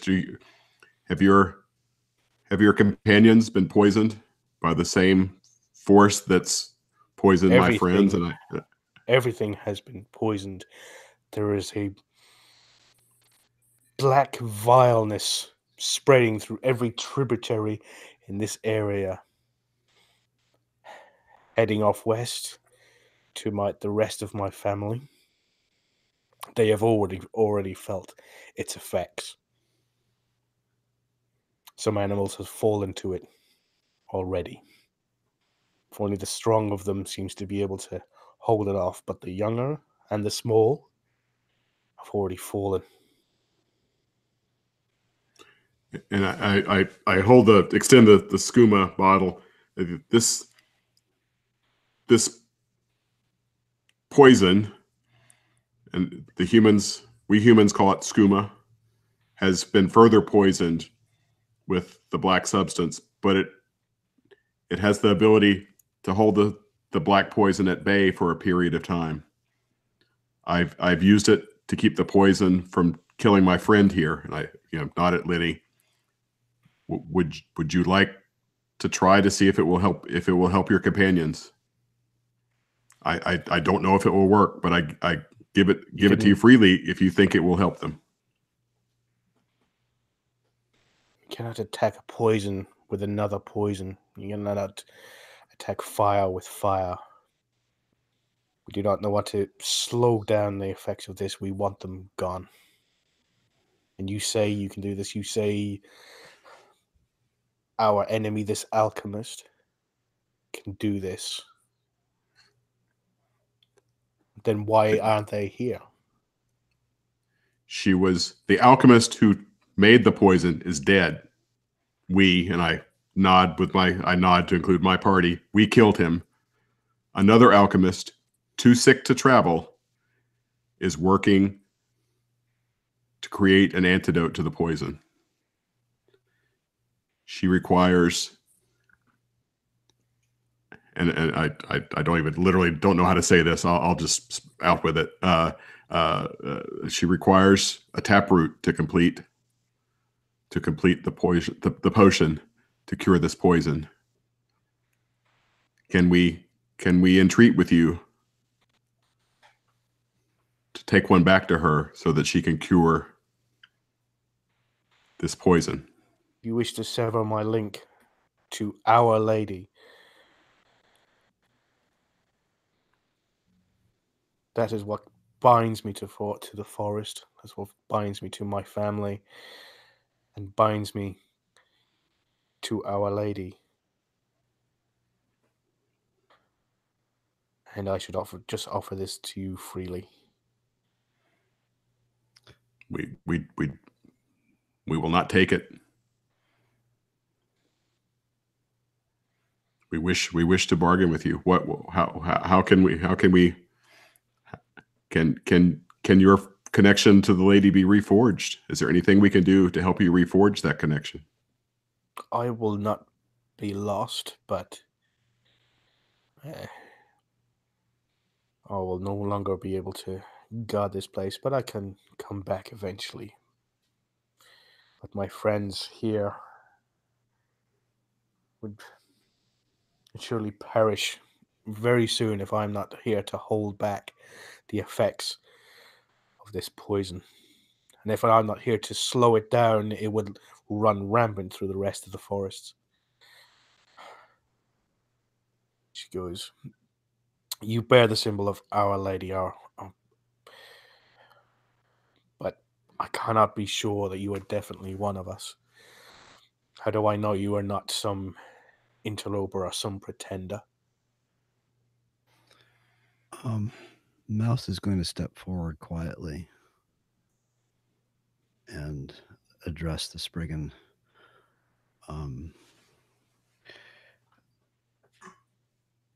I feel in many ways responsible for this. Would you take me as hostage for the giving of your taproot until a cure is made and this poison is removed?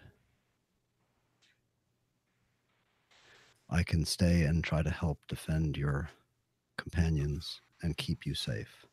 So I am to trust the last one who killed me, am I? Not We willingly. remember you. The forest remembers you. And I remember your face I know. the last time you took me.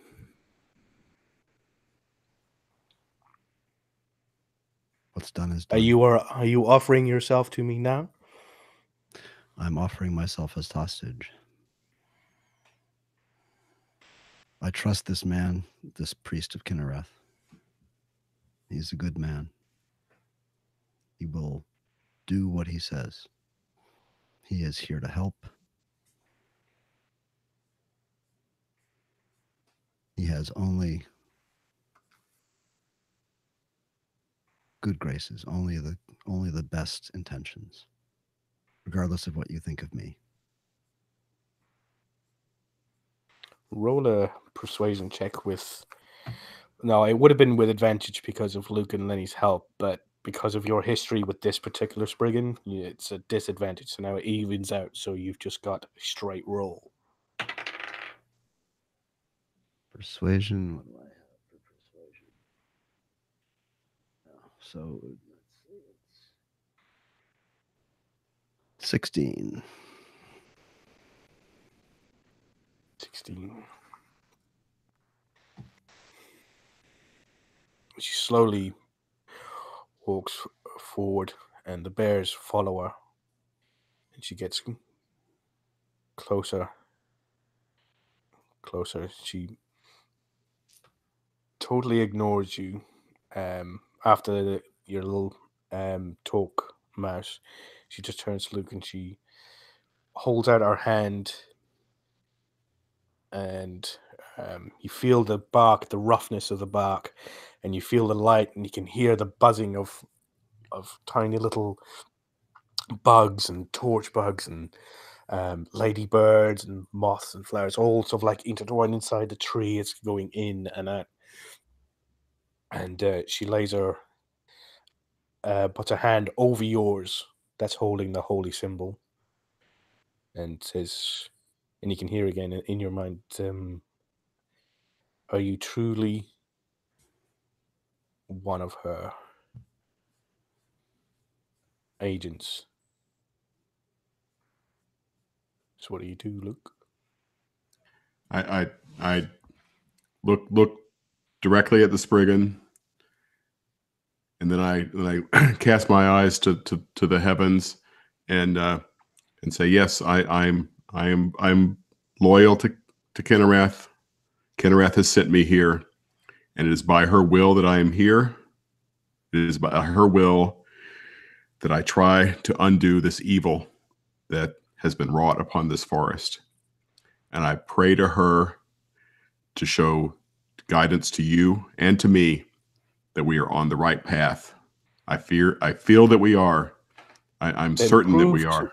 Then prove to me that you are her vessel on Tamriel. She squeezes your hand a little tighter.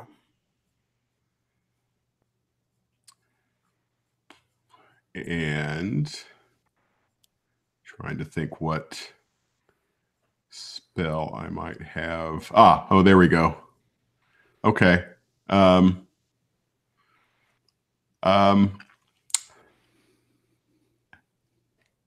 has blessed me. She has given me access to powers that no normal cleric would have, no normal priest would have. I speak with her voice.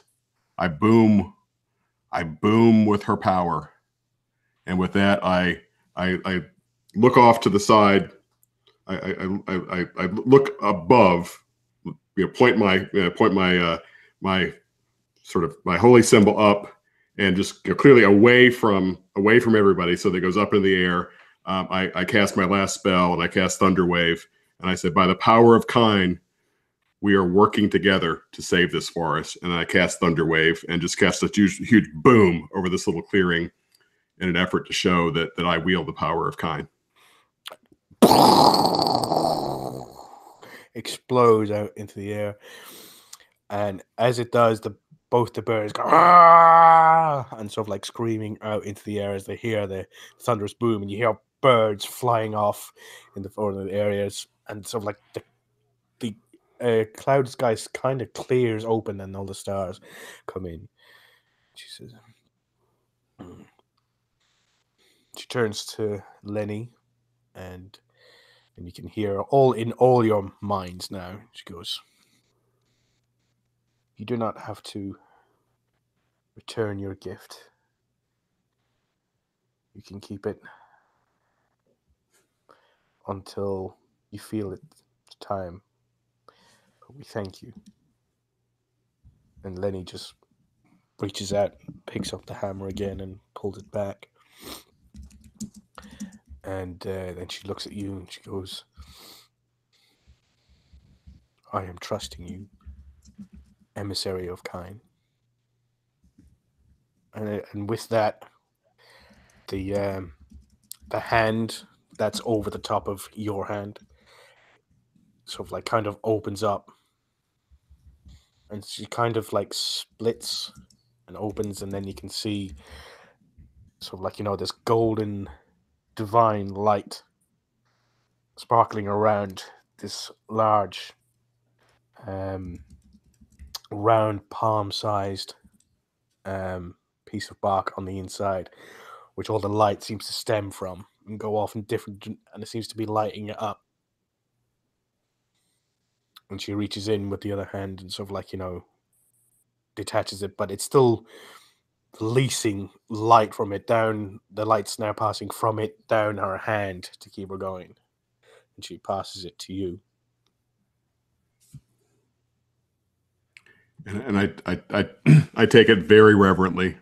Before I take it, I let my holy symbol drop on its cord around my neck, and I hand the bottle of skooma to Mouse, and I take the taproot very reverently in both hands, and I nod to her. Thank you. Yeah, she has to. She goes. Treat my friend. She looks back at the two bears. She goes, make sure you treat my friends well. They have been with me for quite some time now. I've grown attached. And then she lets go of the taproot, and then sort of like all the light dissipates to her, and she just turns into a solid piece of lifeless wood. Oh. And you see the two bears just go. And they sort of like, you know, they sit down. And she's just standing there, kind of like a carved out wooden statue.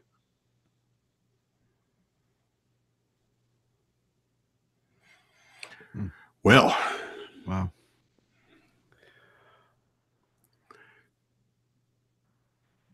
so The bears are just lying down.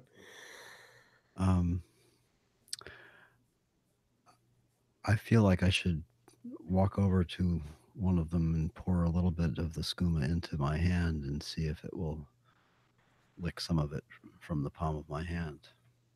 Yeah, as you get within like 10 feet of it, it's sort of like, you know, it's giving you definitely giving you the evil eye. All right, then I back very quietly away. They sort of like they're sort of like kind of like looking at you, staring at you, all three of you. What are you doing? We are, well, I look at Luke. I think we should get this back to Vrusa, and after she has released her antidote, we come back and see if there's anything that can be done for these poor creatures. Okay, let's go. Okay. So you guys head back up the route. So you're gonna try and head back through the forested area, or are you gonna hang a right and get back out onto the road? Well, knowing what Mouse learned the last time on the way back, I think he knows that the quickest way is to head for the road, and or he hopes it is anyway. We want to go the fastest route. So yes, up the road. Okay, so you're running on fumes now. Literally, all of you have definitely now got a point of exhaustion. There's no roll necessary. It's been going so long now, and especially with that stressful situation there, sort of like your mind's tired, and you all head back up, and it takes you a few hours, but you do eventually make it back to the forgotten the name of it now. To the alchemist's lair, back to Falkreath Tower, and back through the other way, and across the river.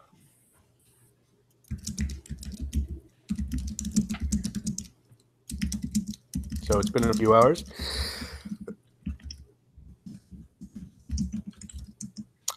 Probably he's getting in the early hours of the morning now.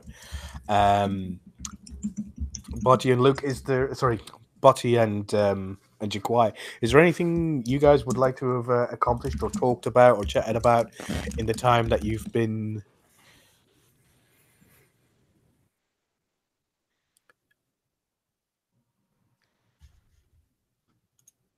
Hello? Yep. Who? We're here. I thought you cut out. So just confirming with the alchemist that we've got everything prepared we need except for the taproot. Yes, she's using the water from the river that seems to be flowing through, that's passing the poison on, but she doesn't seem to have too much of a worry for that. And she, as you're getting all the ingredients ready, she's sort of burning them up and using all 3 alchemy tables at the same time.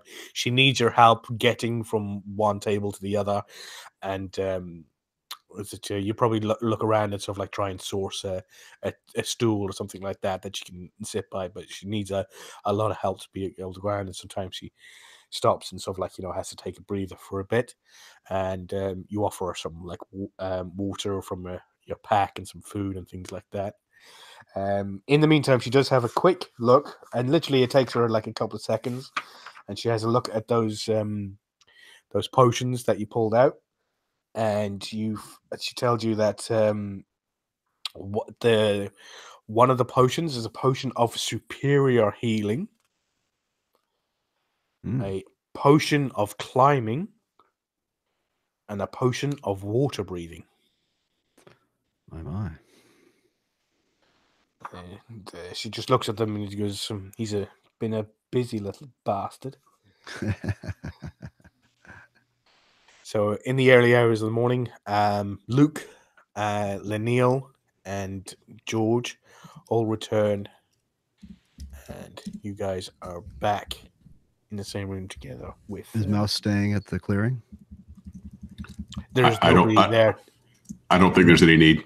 No, you said Luke. You just said Luke, Lenneal, and George. So you didn't mention Mouse. So yeah. I was actually thinking about the hostage thing, but given that she sort of went all tree-ish on us, I don't think it was necessary. Yeah.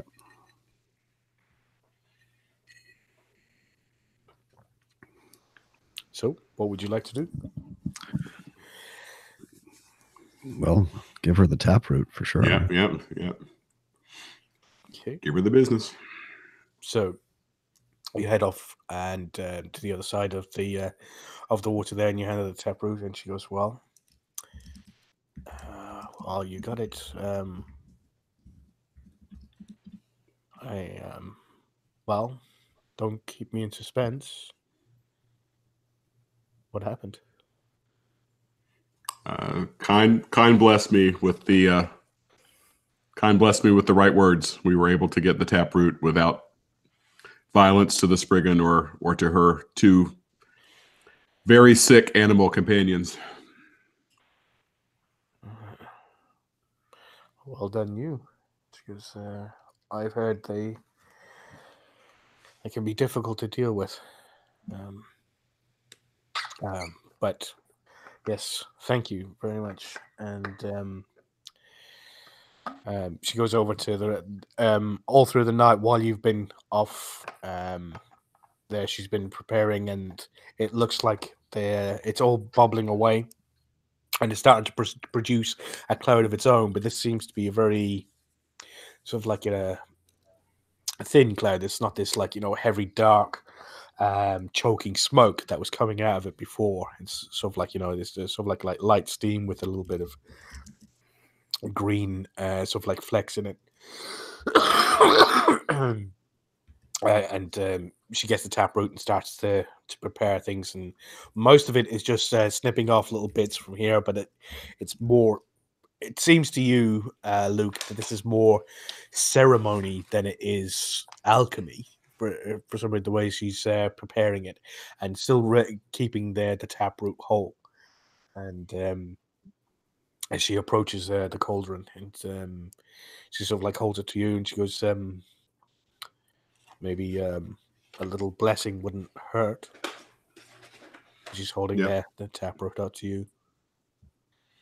And I bless the taproot and her, and in game terms, I cast the guidance cantrip on her to give her I think, what is it, +4, a D4 on her skill check to the extent she's going to make one.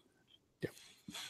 So she you see the holy light surrounding her and the taproot, and she kind of with a finger and a thumb, index finger, sort of like hold either end, and it's sort of like, trying to twist it, and you hear a slight crack as she opens it, and then she sort of like, drops it into the cauldron, and then you just see this bright yellow golden light just emanate from it, and it sort of like opens up, and she just like breathes in the fumes,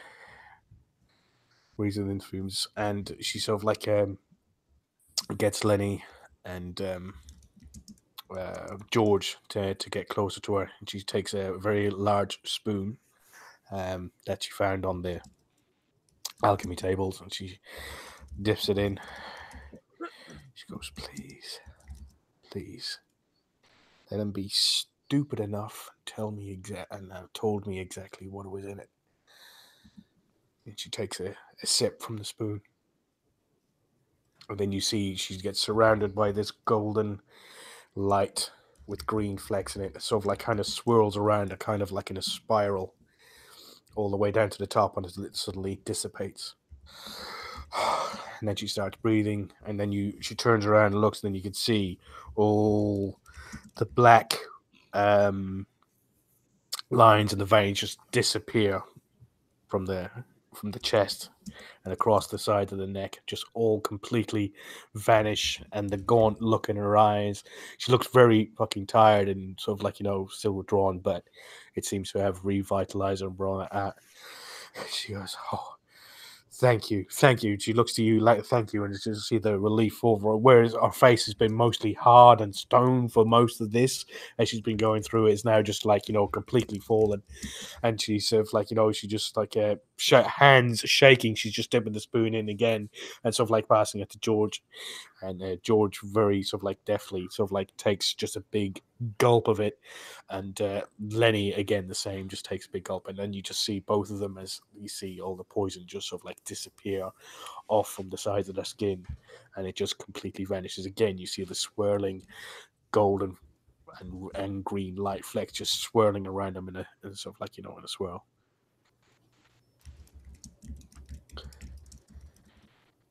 She turns around and collapses exhausted, and just I'm going to sleep for an age. Please, somebody get me to the bed. But wait, what should we do? Should we pour it into the water? You should take some, bottle it. For those that won't believe you, bottle as much as you can. Probably to have the same effect as what his did, you'd probably only be able to take about a quarter of this and save yourself, just in case people need a direct consume if they don't drink from it, if it doesn't get to everybody. But yes, the rest of it, dump it in the river to destroy the poisons. Okay, well, I guess Mouse still has that one vial of skooma. He's going to dump that on the floor. Well, and presumably this guy's got some empty alchemy vials as well. Yeah, you find a good few of them, probably about a good 10 or 15 of them inside the chest there at the back. And you're still holding a bunch, Luke, right, of filled vials of skooma. We can dump those out. Yeah, I'll hold back,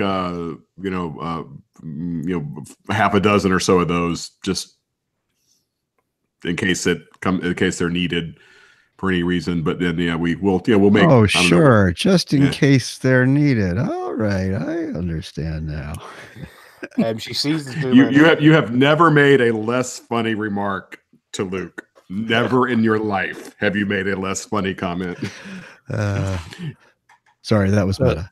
And No, it's Jaquai- okay. No, it's actually completely in character for Mouse to do something like that. Yeah, it is actually. And Jaquai holds out a spoonful of the liquid to Lenny. Yeah, Lenny sort of like gulps it down. Well, I will say Russa goes, you know the poison's in those too, right? That's how he was getting his crew.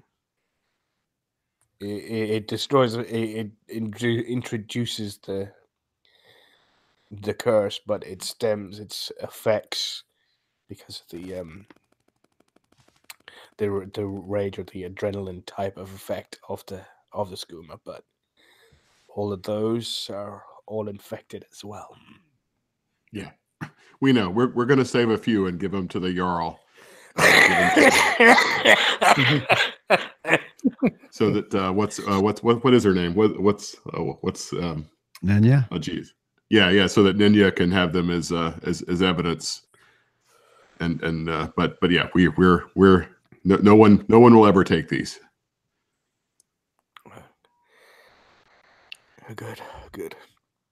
And so I'm going to make sure to reserve a nice bear-sized portion of the potion too, in a slightly larger bottle. Yeah. Because we promised. So you a few vials and things like that, and Lenny and George help Russa back into that other room again, in that caged off room, and bring her to the bed, and she just like falls on there and falls instantly asleep, totally exhausted. And they come back out, and you're all sort of like congregated around the cauldron, and it's sort of like, happy in the knowledge that you've got plenty of portions of here to directly apply to people that as needed, just in case. Which are all sort of like standing around it. So I look at Mouse and say, well, shall we do as she says and add it to the river? Yes, we should. So I'll say another blessing over the cauldron, and with Mouse's help, we'll tip it into the river. Yeah, easy enough. They're both used there, and roll was it a dexterity check? Both of you. 20. Sorry, what did you get, Luke? 13. 13. 13. Yeah, you're fine, Mouse, but you take about was it 1d4 fire damage? Let's have a look here. What do you take? Oh, 4. You take 4 fire damage. Yeah. Get it clumsy with exhaustion. Yeah. But the both of you push it over and toss it over into the river.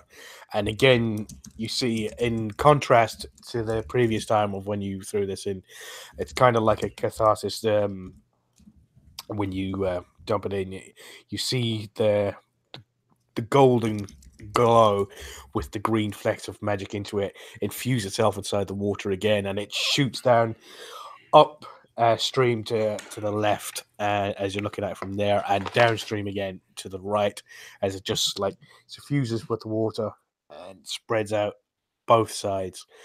You have a good feeling from the ferocity of the magic, and sort of like the way it sort of like explodes with light, that it's definitely worked, and it's hopefully going to spread out and have an effect to destroy the poison that had been spread out before. Nice.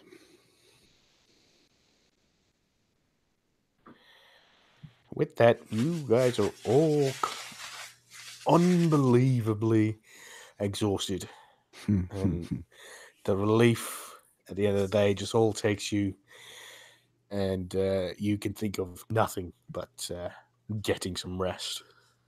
Yeah, Mouse is going to basically collapse on the floor right there. Yeah, same. How long have we been going for the second half? Is this a good time to end, Well, or has it only been a little while? no, it's been a little under an hour, maybe. Don't we can move on if you guys want. If you want to move on till after you have a full night's rest and wake up the next morning. It's up to where you want to break the episode. That's all. That's fine. So I do want to go with Mouse back to the clearing and see if we can and give the bears a healthy dose of the potion. And Luke, I think we should reserve a little bit to pour on the roots of the Spriggan and see if it helps. It's, after all, it's her essence that made this. Perhaps if we pour it at the root where she stands, it might bring her back. Yeah. So is this is the Spriggan Grove on the way back to Falkreath or the wrong direction? It is, yes. Okay, well then we can So we no longer have to go to Whiterun, or I thought we have to go to Whiterun, but Lenny is cured now, so but we have a mission in Whiterun, do we not? Well, Jaquai needs to go to Whiterun. I believe Jaquai. Right, to meet up with the caravan. So we could, in game terms, not character terms, in game terms, if we want to let Body and Jaquai go up to Whiterun, then have a little bit, because it's been the Luke and Mouse show this episode. We could let Jaquai and Body head to Whiterun, and we could catch up with them after doing our little errand. Or it's up to the group, up to you, Colin. I know it's up to you guys if you guys want to split the party, but you were invited back to Falkreath to get your bring back the tales of your success. As you're talking like this, I assume in the morning after you all wake up, Avrusa and Lenny and George, they join you as you're having breakfast. And Avrusa does say, he goes, as you're all sitting around him talking and discussing, she goes, so sorry for my early exit last night, shall I say. I'm usually much more of a gracious or sort of experienced host, but I found myself in need of a good night's rest. Thank you for what you've done. No, thanks. Thank you. I would know more of my saviors, of my rescuers. Who are you? Thank you for coming to save me from that vile piece of crap. Filthy Enwa. Who do I have to thank for my rescue? For me, you should thank Kine. And you are? I'm Luke. Ah. And what brings you here, Luke? In most literal fashion, I'm in Skyrim at the behest of Kine, and everyone you see here are people that have helped me. We all have reasons to be here, and I think in many respects, this is perhaps not the end, but it is certainly a major part of why I think I was sent here. And we encountered Lenny here. We brought him with us. He was very concerned about George, so it's been it's been an interesting journey, and one that I'm happy that Kind has seen fit to lead me on. Well, I thank you, and I thank your lady. Although not my lady, she I know she does great works for a great many, and I thank you and her, and you, young Imperial. I seem to remember you jumping at every horrible command I gave out yesterday. Thank you so much. It's my pleasure, my lady. My name is Mouse. I'm just a guide. Well, you were of great help yesterday, and can't thank you enough for listening to an old crone's unapologetic demands last night.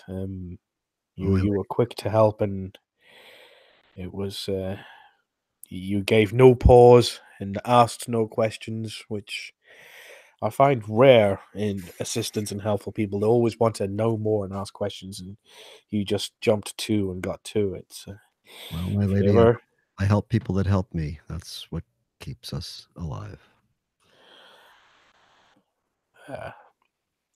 Azura would like you very much, I think, and you, young Khajiit.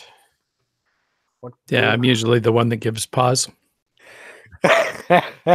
she does laugh. And I have heard from our two young friends here that you struck the fatal blow that got rid of this horrible monster. Thank you very, very much. If there's anything that you would ever need of me, you ask away. Ask anything. So I do have a question. I am here in Skyrim looking for my brothers on rent. And is that a name you're familiar with? You may have heard of him as Zarindar. Zarindar. Let's see. I would probably say Mouse and Luke. Roll intelligence checks. I'm afraid I haven't heard of many Khajiit names. I don't leave my farm very often, not unless somebody comes in and forcibly removes me from it. So you wanted Mouse to roll an intelligence check? Yeah, you and Luke. I rolled a natural 20. Oh, nice. 15 for me. Kaboom, guys. Good job. You know that he says the name Zan Ren, which sounds like any other Khajiit name that you've heard, but when he says maybe you've heard of him as Zenren Da, both of you would know that if somebody's name has the suffix Da in their name, this one is somebody who is regarded as very skillful in the art of stealth, very good at taking stuff that necessarily doesn't belong to them, and bit of a trickster, but highly regarded in Khajiit society. This is not a bad thing. It's a title of respect to somebody who is very daring. But with your natural 20, you definitely know that there's a couple of Dars out there, and within the Thieves Guild, especially if it was a Khajiit that was named something that had the name suffix with a Dar, he would be held in very high regard. With that 20, can Mouse ask Jaquai a question about a group to which his brother might belong? If you get my drift. You can ask him away. He's sitting right there. Jaquai, do you think your brother was do you know, was your brother Rinrindra? I don't know. My brother left the monastery when I was very young. Hmm. And all I know of him is, that he cared for me and watched out for me up until the time that he left me at the monastery. But I was a very young Khajiit. Hmm. The Rinrindra are formidable. Interesting. And my master had no knowledge of what my brother was doing in Skyrim. It wasn't until a stranger came to the monastery looking for him and referred to him as Zanrindar that we had ever heard that. Hmm.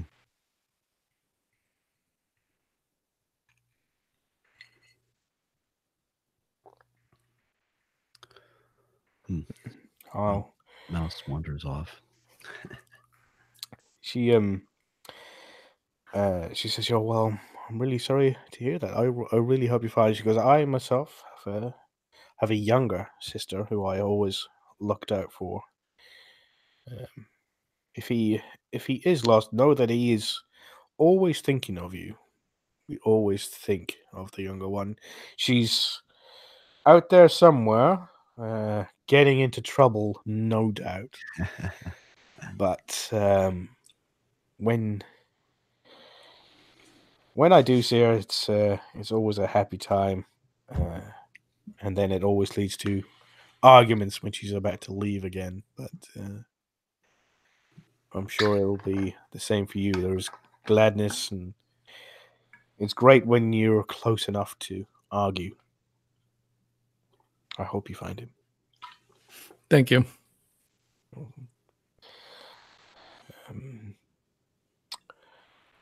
And young elf, very young elf, by the looks of it.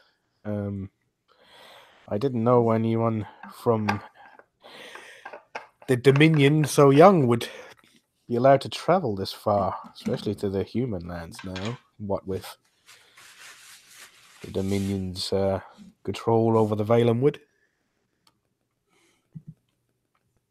What they don't know won't hurt them.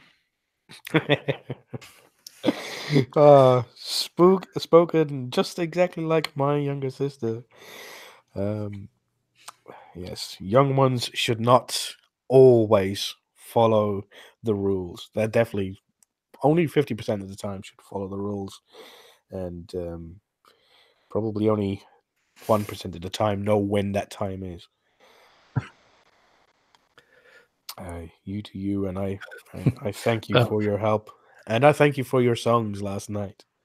Oh, I quite enjoyed you watching you perform your craft.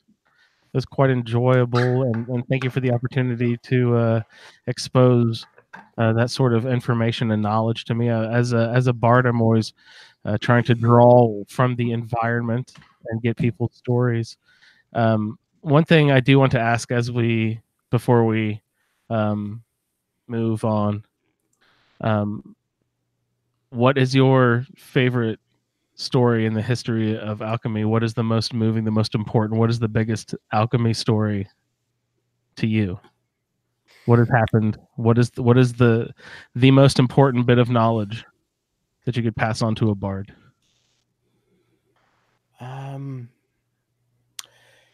I suppose there is a couple. There was my master, as our young Khajiit friend here was talking about his master. I had my master, Sindarian, and his legend was large, and well known. But eventually he disappeared for some time, and it wasn't until that his legend went on well past his death, which is always good. Legends should surpass their own lifetime, and his did. He found, as you've probably noticed over there, not very well known, apart from in the alchemy world, is the discovery of the Crimson Nern root, which was discovered by another legend. Um, the legend of Skyrim, the Dragonborn discovered um, my old master's body in the depths of a Dwemer ruin, and found his research on the Crimson Nern root, and even managed to return with enough of a supply to lead to many, many revelations in the alchemy world that are now just being felt. It was through his knowledge as well. I'm happy to say that he's almost as quick a study as you are, young Butty. My next question was going to be about any connections to the Dragonborn, so thank you for your history. You are very welcome. If whenever I see him next, I will definitely tell him of all my friends here, and tell him of you, that you're looking out for him. I haven't seen him in a number of years, but he comes by now and again, mostly for some more noon roots. But it's been a number of years since I've seen him. But old friends from afar. And you, my big Nord friend, probably you. I have seen some big Nords in my time, but you, you quite literally take the cake. I noticed that was mostly what you went for at breakfast here. Sweet things. And you can see Lenny's always going for the sweet breads and stuff, like, and he's like mouthful, and he's going, "Oh, thank you for." He sort of like scoffs it down. And he goes, "Thank you for getting rid of this," and he looks to George and he goes, "Thanks for giving me back, George. It was I really like the bright lights, and when I drank the potion, it made me feel really, really good, a lot better than I have been in quite a long time." He goes, and what brings you here? He goes, "Oh, we're going to join the companions." Aniki says that great Nord warriors need to join the companions, so I'm going to go with George, and he's going to get me to join the companions. And George has got a smile on her face. He goes, "Yes, we are." Bruce looks at him and he goes, "And young Redguard, nice long lady like yourself, out amongst all these wilds." She goes, he goes, "What brings you here?" She said, as you look at George, she has a harshness to her eyes. The rest of her face is kind of emotionless, but she has a harshness to her eyes. She goes, "Just one mistake after another. Seems fate does not treat idiots kindly. And I am the biggest idiot of them all." Mm-hmm. I'm sorry to hear you so down on yourself, but you seem to have a great friend there. I very much doubt he sees you as an idiot. And George goes, "Family doesn't really look at you that way." looks at yourself. Until they truly see you doing something stupid. And I came here with my father. We came to Dawnstar in search of knowledge, some information to help the Alec here. There was somebody in Skyrim that he knew that they knew something. So we came. Arrived at Dawnstar by ship, trying to sneak our way in, and we did. And then we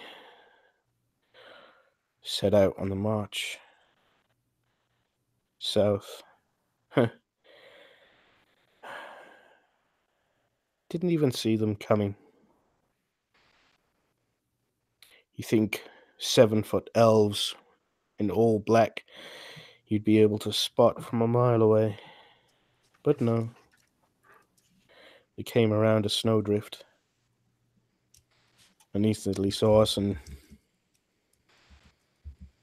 they didn't even hold back.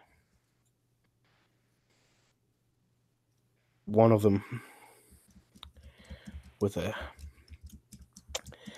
robe on, casters, just flicked his hand, and a creature made of ice sprung out of nothing and landed on its giant fist on my father's head in a second before I could even move. He wouldn't he wouldn't go down just from that, but he told me to go. So, being the good soldier I am, I ran and attacked. But that wasn't the go he meant.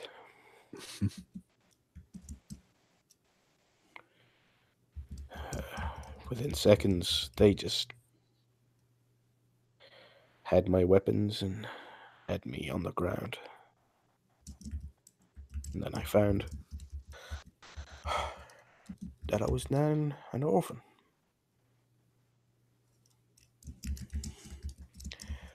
I really, really fucking hate Skyrim. And I really fucking hate Thalmor. So I'm gonna get rid of everything that I hate. And I'm not leaving until I have.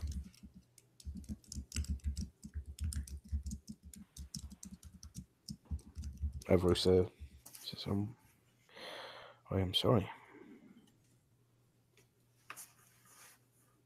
George just sort of like kind of looks away. She goes, well, I thank you and all of you for your help, but perhaps you should stay away from us. She looks at Lenny. She goes, we are two fated idiots. Fated to be together, huh, Lenny? We're going to put the past behind us. And then she sort of like continues eating.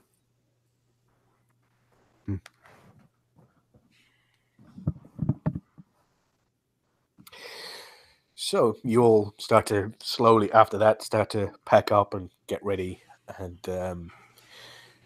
have a last look around to make sure you've gotten every bits of alchemy supplies. And she's taking Everus is sort of like, oh, take that, oh, that will be handy, and that will be handy.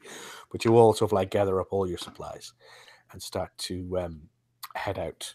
And that's where we'll end it there. Thank you very much, everybody, for joining us. Skyrim 1080, and hopefully you'll join us next time as we return to Falkreath, the heroes of the hour, and gain their reward back from Sid Gear and see what reward they get as I head back to Falkreath Hold. Thank you very much, everyone. Awesome. Thanks, Bye. everybody. Great story. All right. Bye-bye. Good night, everybody. Sorry for that somber end. Oh, that was great. That was Yeah, nice. very nice. Very perfect. So are we ending it here? It's gone like 10 past 11. I don't know how late it is there. That's Just 10 want to past. hear. So It's up to you guys. I'm sick. I'm calling in sick tomorrow, so I'm not going in. So I'm off, so I can go for another. But if you guys have got commitments, we can end it here. Add 2 episodes and pick it up. well, you know where next your session. story to go, but those were 2 pretty meaty episodes. I mean, a lot of good stuff happened in there, a lot of good story. I don't know. I'm open. What does everybody else want to do? I mean, it depends on how soon we're gonna meet again. It was a long time between Yeah, last. yeah. So if we can do it again soon in the next like 2 or 3 weeks, then you know, I'm fine breaking now. But Yeah, we've got we've I don't know that we have a sort of a whole we've got getting back to Falkreath and maybe getting on the road to Right One, but I don't know that that's a full episode. So I don't that's kind of the natural. Well, we can pretty much just fast travel our way to Falkreath. I was hoping with when you sort of like travel and camp along, sort of like to have like what we just had is sort of like people sitting around talking to each other, learning more about each other, like the characters interacting with each other. But I remembered that when you're camping out and you're having watch, it's only one person on watch, so they'd just be sitting there talking to themselves.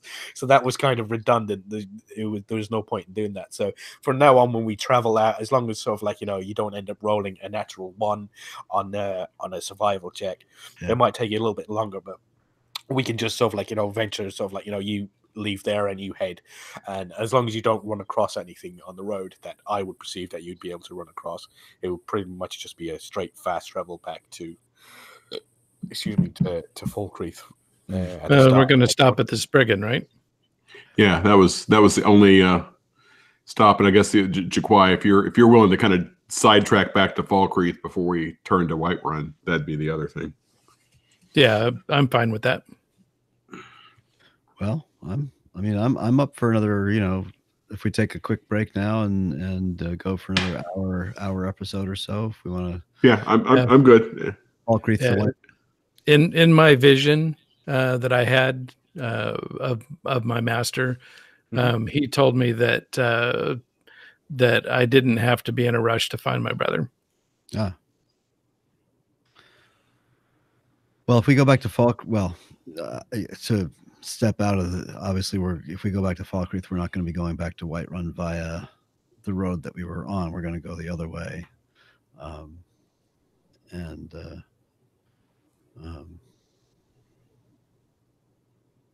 Well, He thinks. Yeah, let's see what happens when we get to Falkreath. yeah.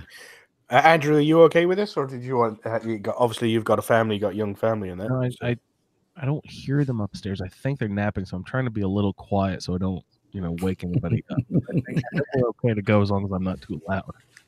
Okay. That's all right. If just put a note in the message if you need to leave early, that's fine. Just put a note in the message, just say Butty has gotten a strop and literally sort of marched off.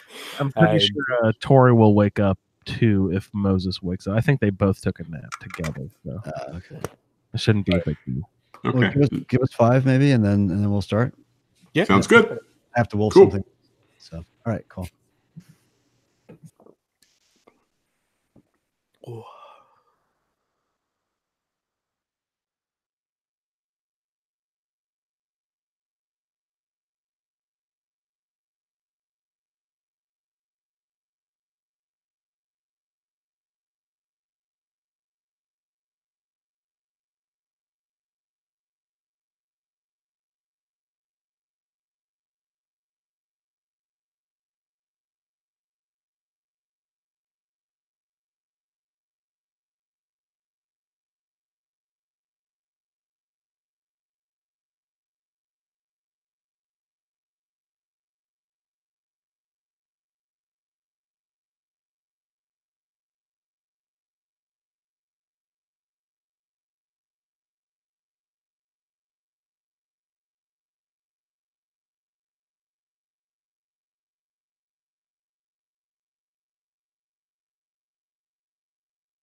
Who's back? Yo. Yo. How you been?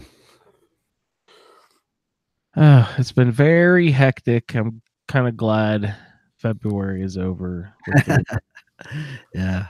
the recording we do. It's like it's really fun to record songs, but as sort of the band leader and songwriter, like it's just a month of having to nicely annoy people into doing stuff. You know what I do here on the podcast, but even more so, like Yeah. Oh my God.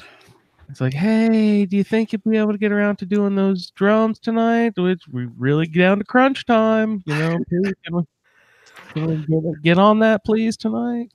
You're a really good songwriter, Andrew. So it's I'm sure it's a trial, but Yeah, I just hate having to hassle people. You know what I mean? yeah, I know what you mean. So, did you guys get a full album done, Andrew? Yeah, I got everything mixed and finished yesterday. I still have to consider them rough mixes because there are one or two that are missing a backing vocal track that was recorded, but for some reason didn't get dumped, and we have to go back and grab those and put those in. But I will call it a 99.9% complete album. Nice. It has not been sequenced yet. It's only been mixed. The guy who does the mixing also is really good at like song flow, if that makes sense, like the feng shui of the album or whatever. So he likes to do that sort of thing. I'm terrible at that. I always put them on an album in the order they were written. That's as creative as I get with song order. So he'll try to grab those missing tracks and then do slightly more sequencing and then master everything together.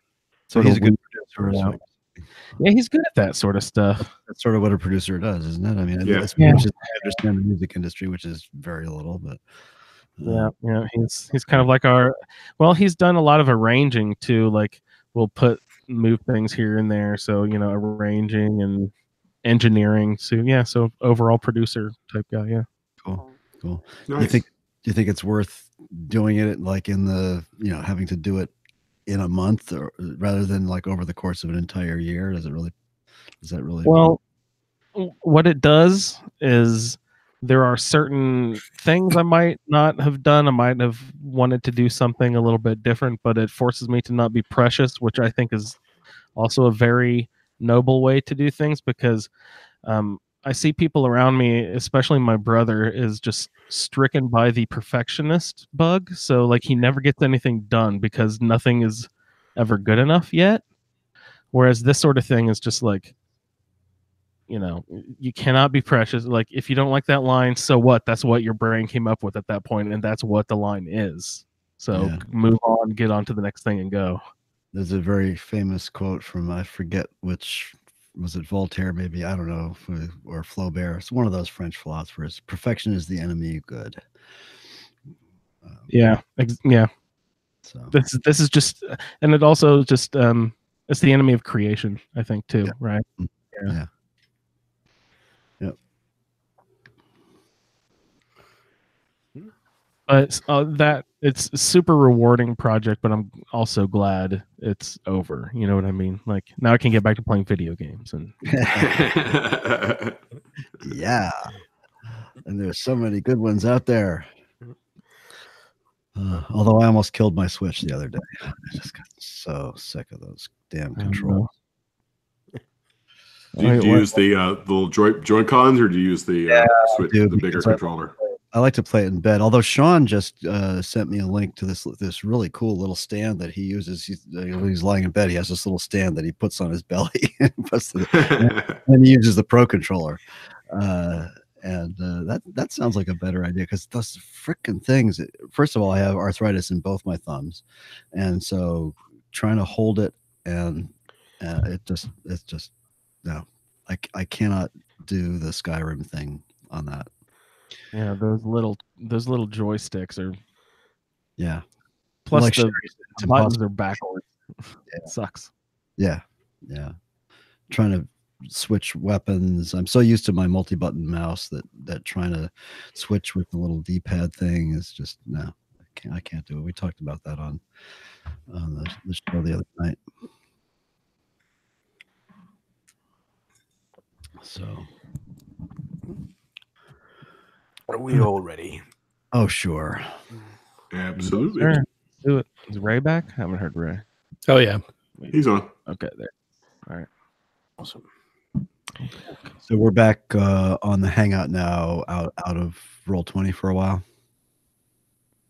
Yeah, so it'll Okay. just be on Yeah. on I just want to know which window to pop open here. Yeah. I see Yeah. that. The Fall Creek picture. Yeah, yeah. I'm expecting to see Barbas around the corner here. God help us, no. I got some spiced beef here or something. Because Colin is just evil enough to have a recording of a barking dog playing in the background. Even worse. And Victor says hush doggy over and over.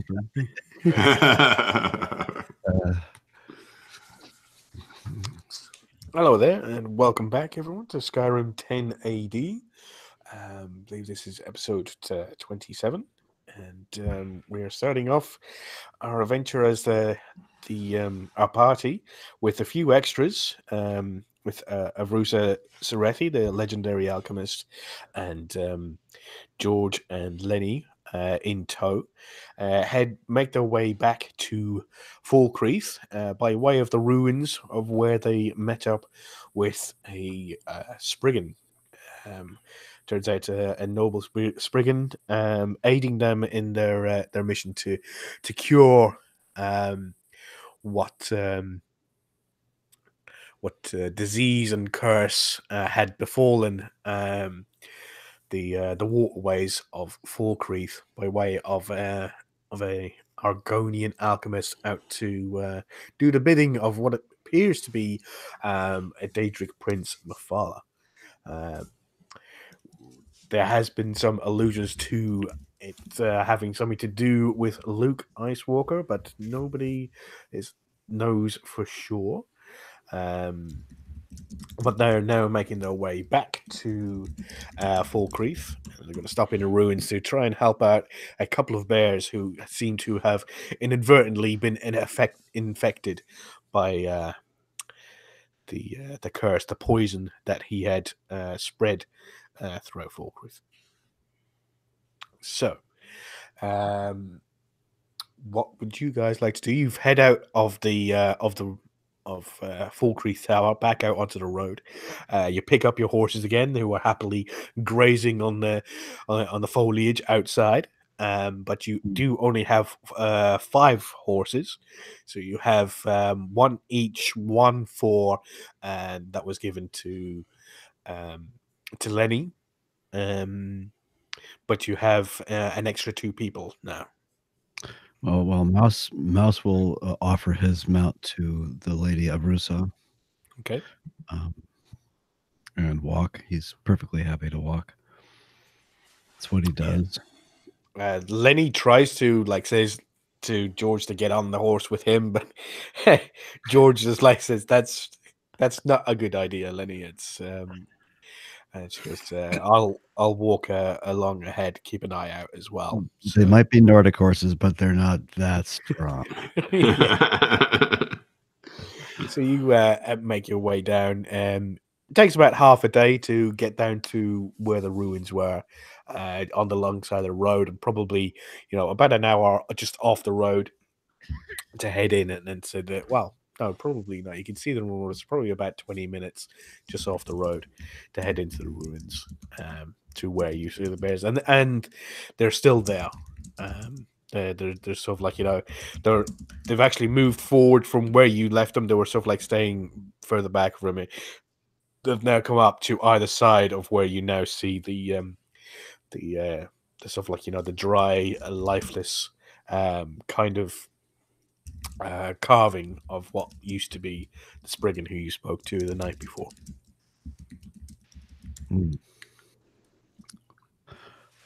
Luke, can we pour a little bit of that on the roots of the tree before we do anything else? Yeah, no, I think it's so I would say we approach the bears the same way we did the day before, arms open, et cetera, and assuming the bears aren't hostile, I think Mouse's plan is good. They're looking a little worse. We're looking a little worse than they were last night. It seems that without the aid of the Spriggan, that this place is the infection has spread a little bit more. So it's starting to spread up further towards the head of both the animals. But they see both you two return, and Lenny joins you as well. He comes in, and again he has his warhammer out, and he's walking up alongside you. You pour the water from one of the vials out around the roots, and both the bears sort of look at it gently and look at the Spriggan and go, and nothing happens. Well, I'm going to take, Mouse takes a vial and pours a little bit into the palm of his hand and walks slowly towards one of the bears and holds out his hand. Roll an animal check, please. An animal handling check. Oh, God help me. Yeah, I just want to see if you keep that hand. Yeah, I know. God help me. Let's see. Animal handling is wisdom. So that's an 8. 8. I'm sorry. Oh, the dot is on the bottom. It's a 11. 11. You're lucky because the other way you weren't keeping a hand. Yeah. The 6 and the 9. Yep. It's an 11. Yeah, he doesn't trust you that much, but eventually he's sort of he's a little wary, but eventually he does sort of come towards, and he's sort of got it in his mind of of what he was told, what was knowledge was passed on to him from his friend from last night, is that he should probably trust you. So he does go up and sort of starts to take a drink, and again you see it takes a few pourings. You have to pour it in, and he keeps drinking more and more before you see the magical effect of the spiral of golden light that sort of surrounds him. It takes a full vial of the potion they had for that effect to come in, and the spiral comes around, and you see sort of all the black veins sort of dissipate off from him. He still has the bald patches of fur still there, but the skin looks a lot better and a lot sort of healthier, more pinker than it was before. And the other one, I guess Mouse will do the same, hoping that the other bear has seen what's happened to its companion and will trust me. Okay, so Mouse, roll another animal handling check. 13 this time. 13, yeah, you're fine. Pretty much the same sort of thing. Yeah, they seem to be good help, but they seem again a lot better. The eyes are a little brighter and sort of they don't appear to give any acknowledgement of a thank you or anything like that, but they just sort of go back to sitting down next to the Spriggan sort of kind of statue type thing now. Yeah. And they just sort of sit down, lie down next to it, and you sort of back away slowly. Well, I look at if you're a bear, nothing says thank you like not eating your liver. So That's true. Very, very true. Yeah. Okay. So, shall we try holding the remains of the taproot against the trunk of the tree? Oh, we still have it? Yeah, I 'cause she presumed only it was consumed. She had dropped only in the- carefully trimmed it.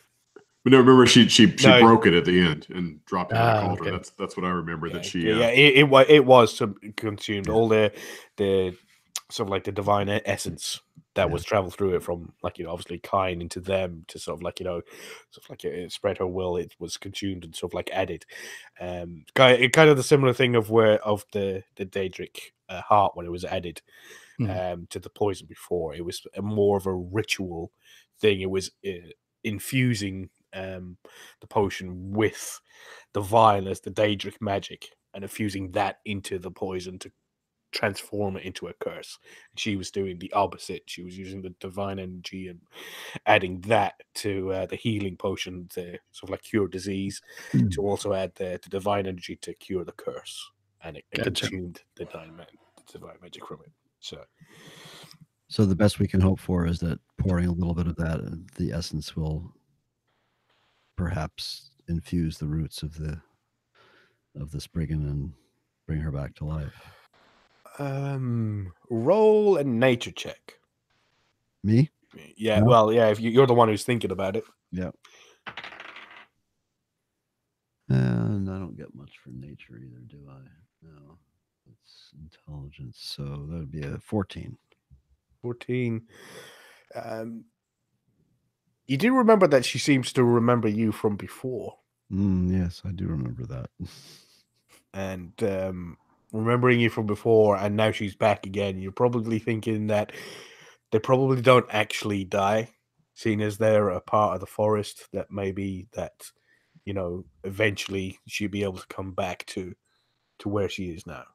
Well, that makes Mouse feel a little better despite his... Yeah, with a 14, you're not 100% sure of how that would be possible. Divine is not your thing. What's it? The nature of Spriggans as well. So, like, you know, you're not too sure on it, but it does sort of like lead you in that sort of direction of where she came back. Hopefully, that she's going to come back again. Yeah. So you guys head back to the horses and follow on, and you take the same route again and head across the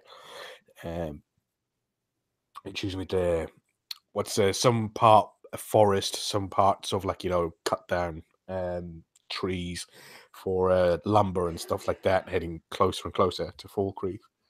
Could have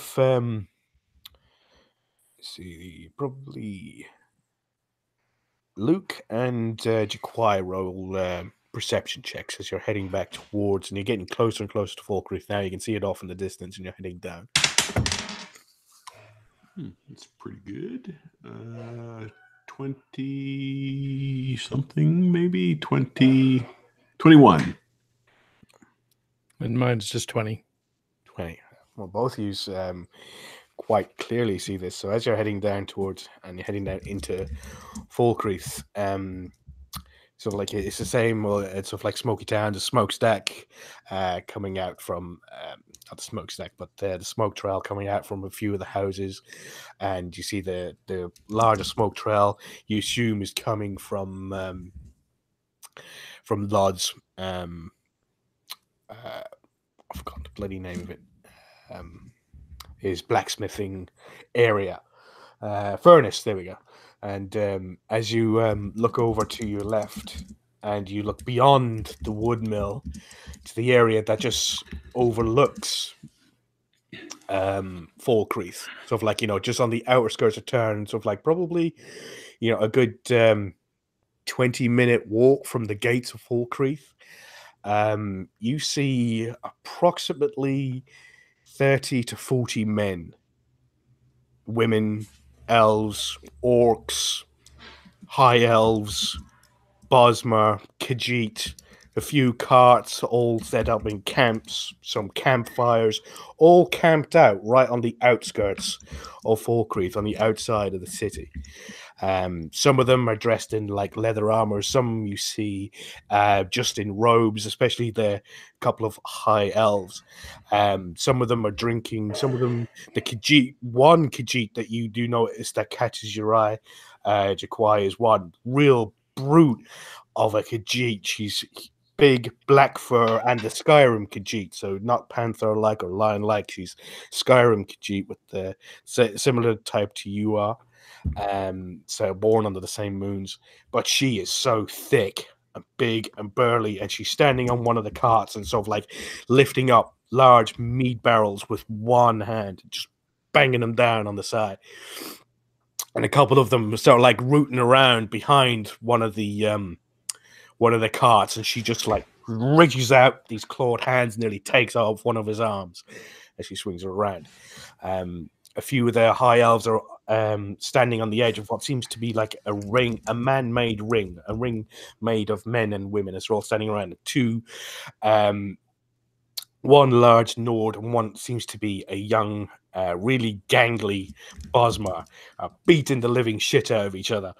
And just as the Nord is about to plant one right on the youngster, one of the alt wizards in the house has a light spell just flash right in front of the Nord's eyes and misses. And then the Bosmer starts running around him, starts jumping on his back and rabbit punching him for the shit out of him.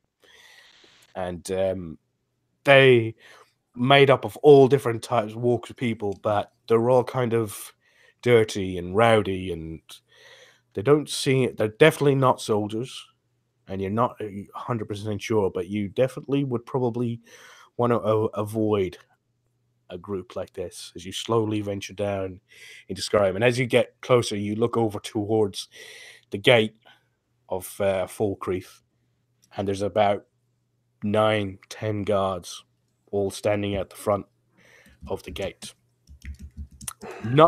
Haven't got weapons drawn, but all around the gate that's facing this crowd of young men, women, all different races.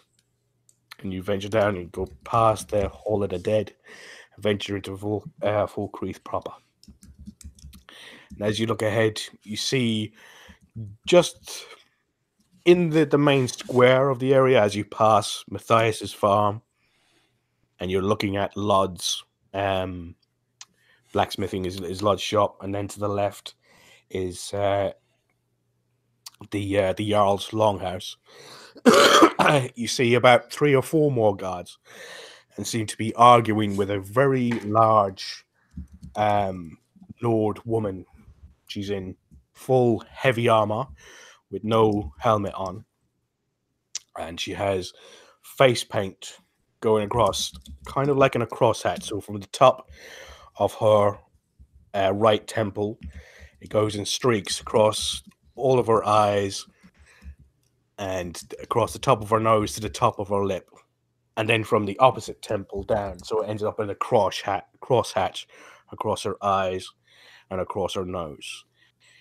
And beaten the fuck, her nose broken probably in about three different times, scars above the eyes, big heavy shield, and a mace down at her side. And I say, will you guys really leave me the fuck alone? She goes, I am a legitimate businesswoman. She goes, no, I'm a fucking landowner. So you guys can just fuck off. And one of the guys turns around and goes, we're not leaving your fucking site, fucking Rigel. You're scum. We know you're scum. We don't give a fuck. Who the fuck do you think you are now? He goes. So as you're slowly trying to make sense of what's going on, the door of the Jarl's longhouse opens up, and you see another Nord woman coming out. Not as large as the first one, but long red hair. And her armor is again metal, but this is kind of like a dark Nordic metal with black fur coming off. Very, very sharp, very well made. And the first one with the war paint on turns around and she goes, give me a second. She says, so what did they say? And the other one's going, she goes, yep. Also, it even took it for less. She goes, you are now the proud owner of Pine Watch. The other one turns around, she goes, see? Landowner. Legitimate businesswoman.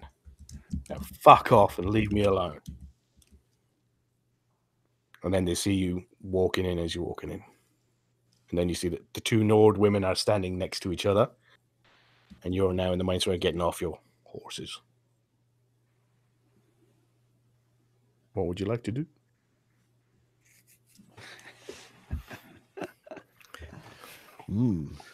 Love what you've done with the place. The guards look at you and they go, oh my God, oh, you're back. The two women look over at you and they go, huh.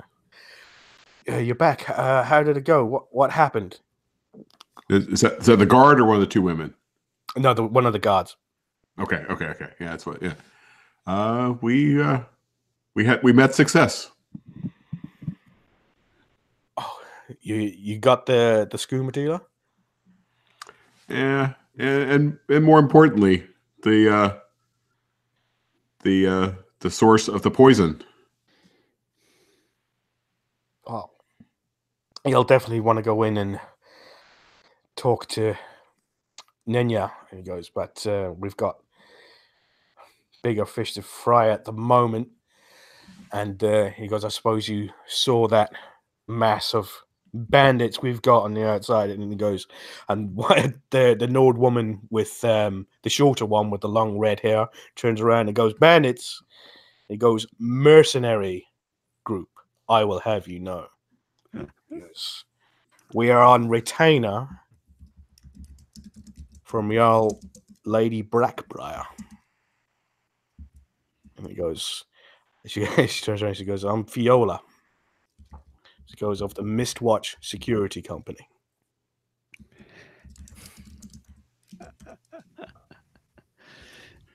We are legitimate mercenaries, and we aid Lady Blackbriar in keeping the borders of Riften safe. And now, with the acquiescence of your Jarl,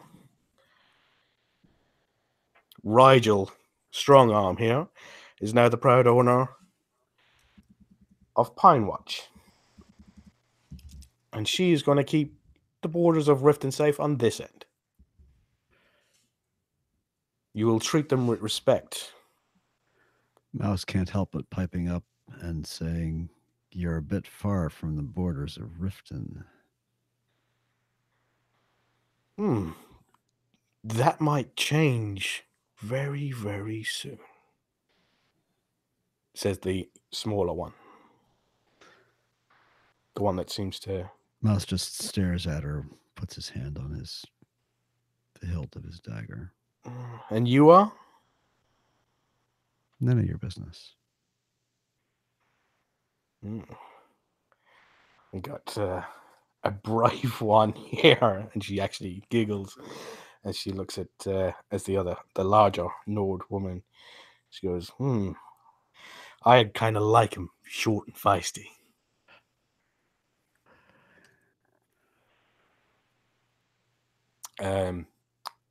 Avrusa comes up. She goes, Lady Blackbriar is making her influence known far and wide, it seems. Not as wide as some parts of her, but anyway.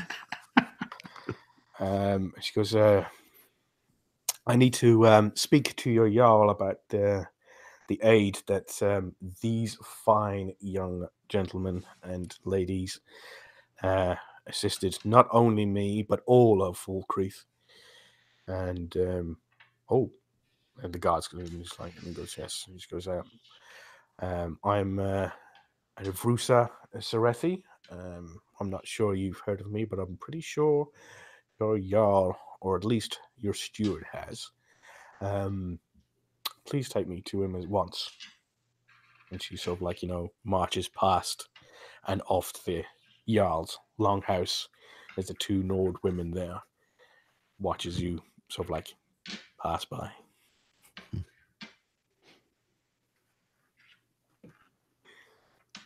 what are you going to do? So, I think Bruce got the right idea. Follow her into the longhouse. Luke, can I speak to you for a moment? Of course. We're going to step aside a little bit. Just you two or Yes, just the two of us. Mouse has come to respect Luke a great deal, and so he's. It's okay, Jaquai. You don't have to flag your ear. I have an errand to run. Will you tell me what happens in the longhouse? I need to run an errand. I'll be back soon. Be careful. Okay, I will. And Mouse basically disappears into the shadows around the side of the inn. Okay. I'll get back to that.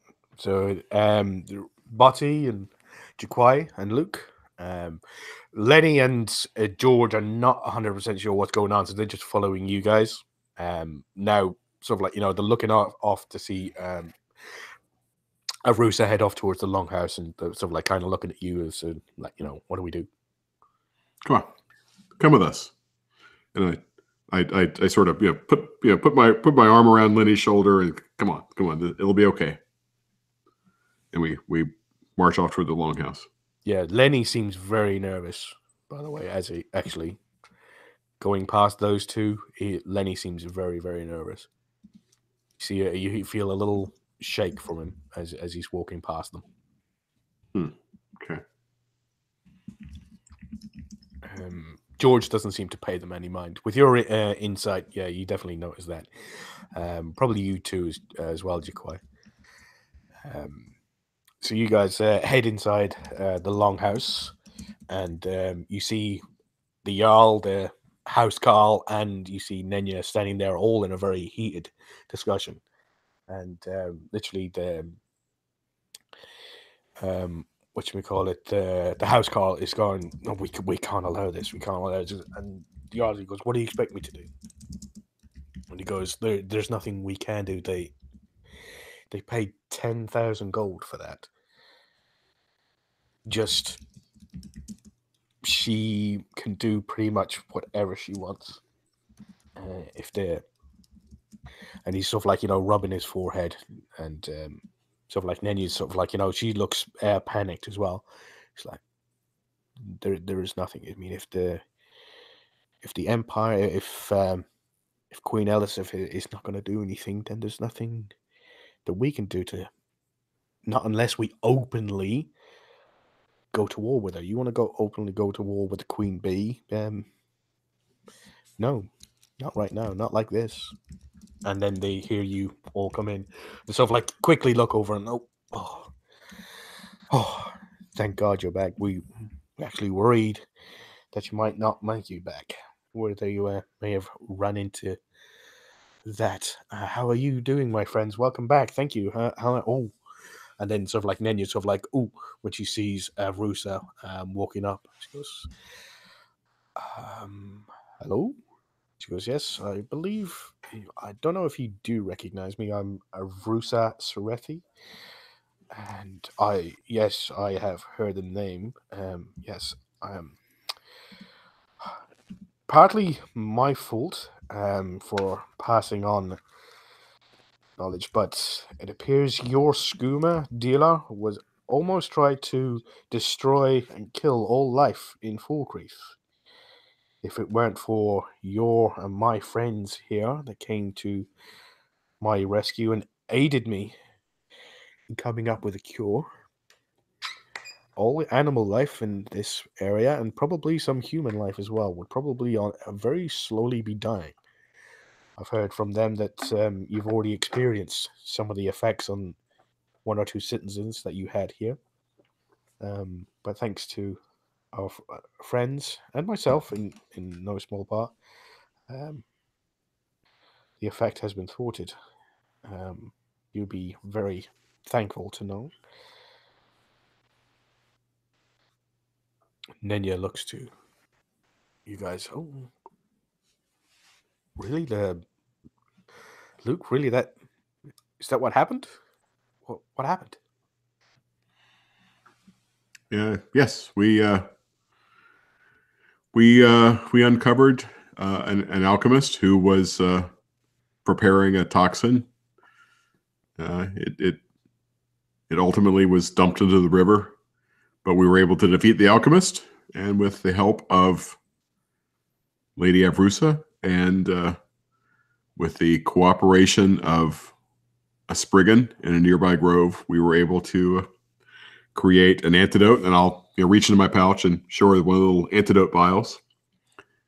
We were able to help Lady Avrusa create this antidote, which we have put into the river, and it seems to be effective. It's cured our friends here, and I've pointed all three of them, and it's cured at least a couple of animals that we were able to cure as well. The black veins that we saw on Lemkins in the failure. You mean that illness? Yes. This and I defer to Lady Avrusa. I don't know if this potion has a name, but clearly it's potent. Oh, thank you so very much. She looks to Sidgir, and Sidgir just kind of doesn't really seem that impressed, and he just says, "So, the skooma dealer's dead, right?" The alchemist who was creating the poison skooma is dead. Jolly good, fantastic news. And he looks to Nenya, Lady Avrusa, shaking his head, and she leans in and sort of like whispers in his ear, and then he shifts in his seat, sits up very straight. Well, thank you very much, Lady Avrusa. Welcome to our hold. Thank you so very much. We have our own alchemist in town, Deadly Concoctions. If you wanted to sort of like any ingredients, be sure to pop in there and speak to our local alchemist, and she'll be happy to lend you anything that you need. Anything at Falkreath is yours if you need brides. Because what I need from you is a very big thank you to these kind people, and also I need a cart, transportation back to Cerethi Farm in Riften. Well, it seems you're a little surrounded at the moment, though. Maybe I shall take a little vacation in Falkreath. Yeah, actually, that doesn't sound like a bad idea. I'd like to explore the area and probably see for myself, collect a few samples, and speak with that alchemist. Actually, that's actually not as stupid an idea as it sounded coming from you.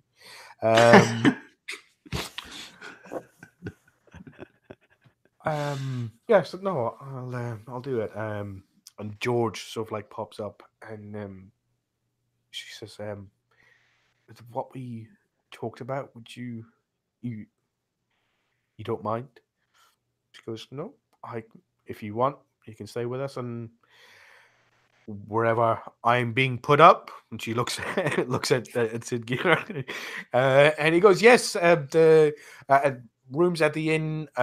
You can stay as long as you like, as my personal guest, and obviously your staff." As he looks at George, George just sort of like literally looks like, "I'm gonna stab you in the throat if we ever get the chance." And George is like, he goes, well, thank you. He goes, as long as you're, you may not probably as quick as Botty over there was at picking up alchemy, but I'll teach you as much as I can in the time that we're here, and that should get you started at least. Get the right foot forward, and then it's down to you about how much time you invest in learning it. So, wow. I thank you, gentlemen. I'm off to the inn, and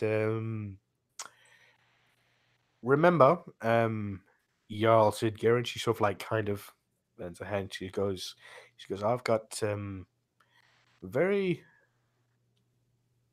very good friends and one of them, unfortunately, is also the queen bee. So, if you're having troubles, maybe I can say one or two things. Well, one. I'll just say one thing, and we'll see if we can sort of like make it a little easier around here. She sort of like goes, sort of like, you know, it starts heading out towards the door. Nenya turns around to you and she sort of like claps her hands together. Thank you so very much, my friends. There was only one real award we could probably have thought of that was good enough for all you've done for us since you arrived. Not just what Lady of Rusa told us, but for all that you've done for Falkirk ever since you got here. The Southwest X, I mean, yes, you were getting paid for some of them, but throw yourself into danger again and again with naught but helping out is truly appreciated. And Sigurd says, quite right, definitely right. And he goes, he goes, yep. And he looks to the house call and goes, Luke Skywalker. And then Nenya puts her hand on Sigurd's hand and sort of like leans in and then whispers to him again. Really? Okay. Yes. Jiquai. I, Jarl Sidgir of Falkreath, grant you permission to buy property in Falkreath Hold.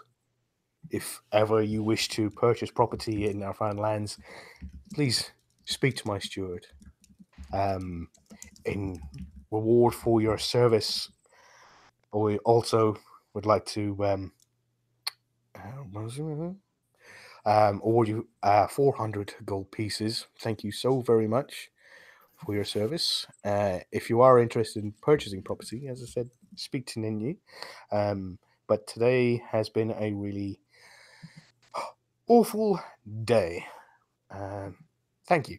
And then he gets up and sort of like walks off into the room, which you can only assume is his private quarters, and shuts them behind him.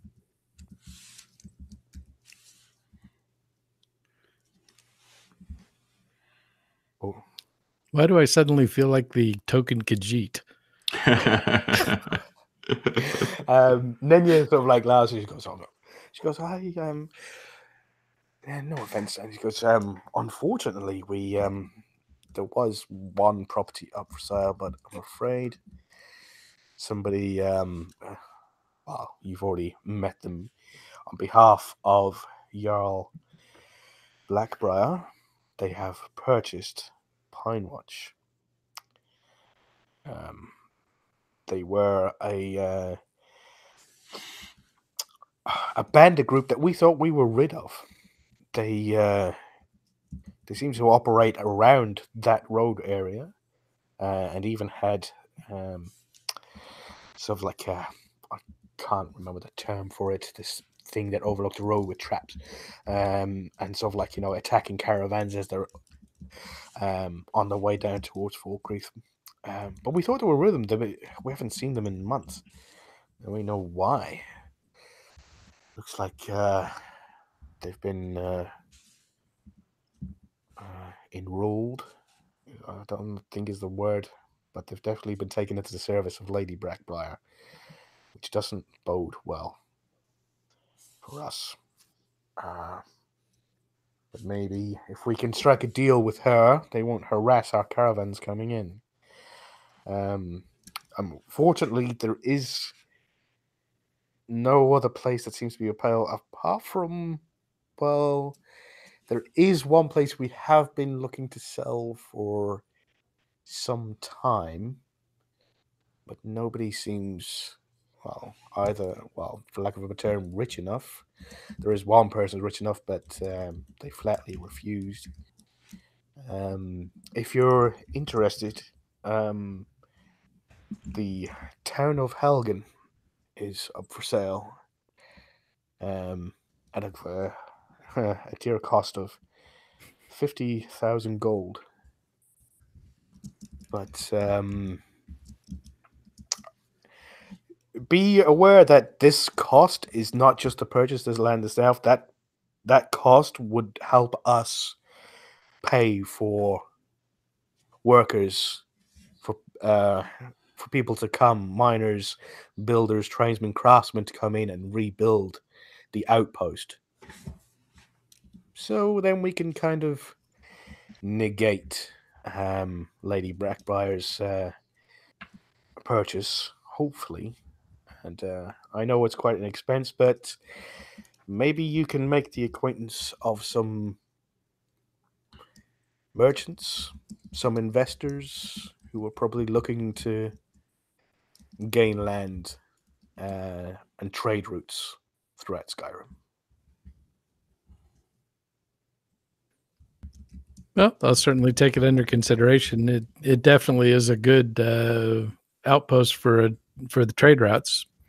When we were there, you could see that there were several roads that passed through the area. So, indeed, it was a very important outpost, but the destruction of that, it was so to such an extent that we never had the money in our coffers to be able to pay for enough to be able to rebuild it.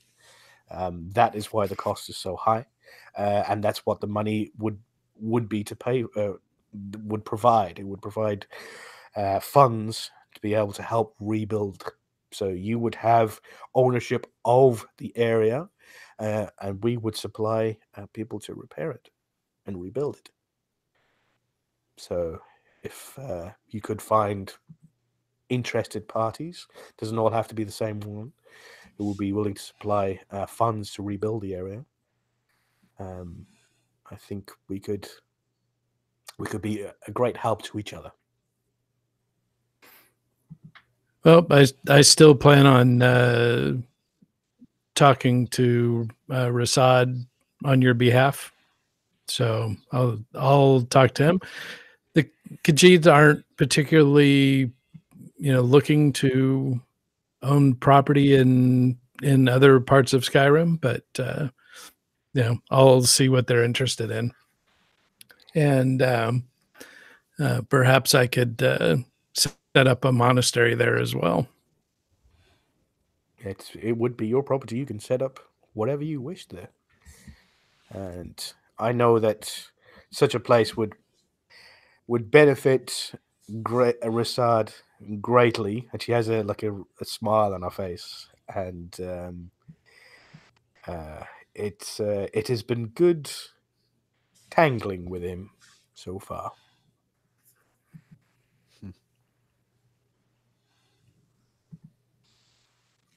So she goes out to the back office and secures the gold and brings it out to you in very large pouches, 400 gold pieces in service of Falkreath, and also a writ in the name of Jaquai that he is now allowed to purchase property within the hold of Falkreath.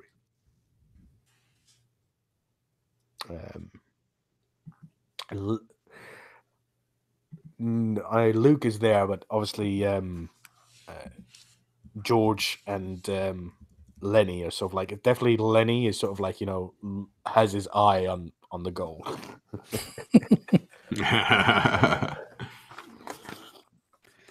So, what would you like to do? Can we interject a little Mouse into here? What he's doing? So, while that was going on, Mouse sort of like rolls a stealth check. Actually, due to his city secrets ability, he really doesn't need a stealth check to find his way where he needs to go. At least I wouldn't think so. He just needs to visit a friend briefly, and he'll be back. But he would like to roll as to how well he knows or doesn't know Rigel. Roll a history check. I guess he doesn't know her at all. Sadly, yes, a 1. Mouse has Ouch. scored again. Yeah.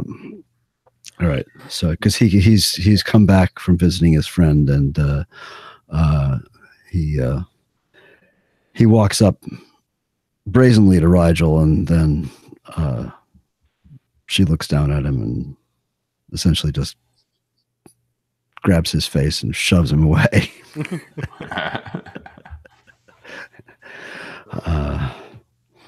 And he skulks off towards the inn to wait for his group. You do. So you head off to the inn. As you're heading over there, you actually see that after more insults thrown at the guards, and the guards are given as good as they get, they have no respect for her whatsoever, or her new friend, it seems. And but they sort of like, woo, and start to head off, following you towards the inn. So it's been a couple of minutes, and you guys come out. Going back to Luke and Botti and Jaquai. So after you finish your business with the court, what would you like to do? We should maybe head to the inn. Yeah, Jaquai's certainly become considerably more attuned to the large number of mercenaries that surround the city. Now that he's got a bag of 400 gold that he's dragging around. And don't forget all the cash that Buddy is dragging around too from that chest she opened up. Yeah. Yeah. So Secreto, you probably spread it around. As you're sort of like, looking at the gold, what do you do with it equaling around? Is it just you're just sort of like hanging it on your pouch, or are you spreading it around with the people that are in the inn, in the longhouse at the moment? Well, I think we're considering it as part of the group pot. So, but at this point, it's probably safest all in one pile because it's really heavy and hard to run off with. So why don't we see if we can get a little private room in the inn and have ourselves a meal and perhaps talk with George and Lenny a bit. Yeah, you'll find Mouse into his second mug of mead. Yeah, we can catch Mouse up on the events of the Longhouse. So you head across to the inn, and we'll get to. So you venture across, and you just see the door slam as they walk in.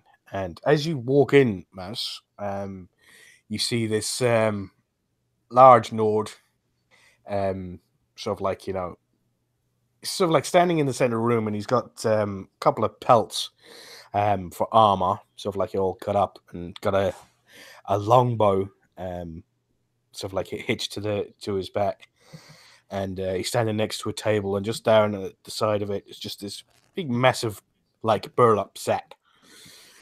And he goes, yeah. And he goes, nothing else, just dead body, burnt to a crisp, and then just big old bag of nightshade.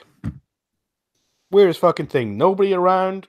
No, I couldn't find any tracks. Nothing. Just burnt to a crisp, dead guy, big old bag of nightshade. And you actually recognize him, Mouse. This is Valder, a renowned hunter in these parts and storyteller.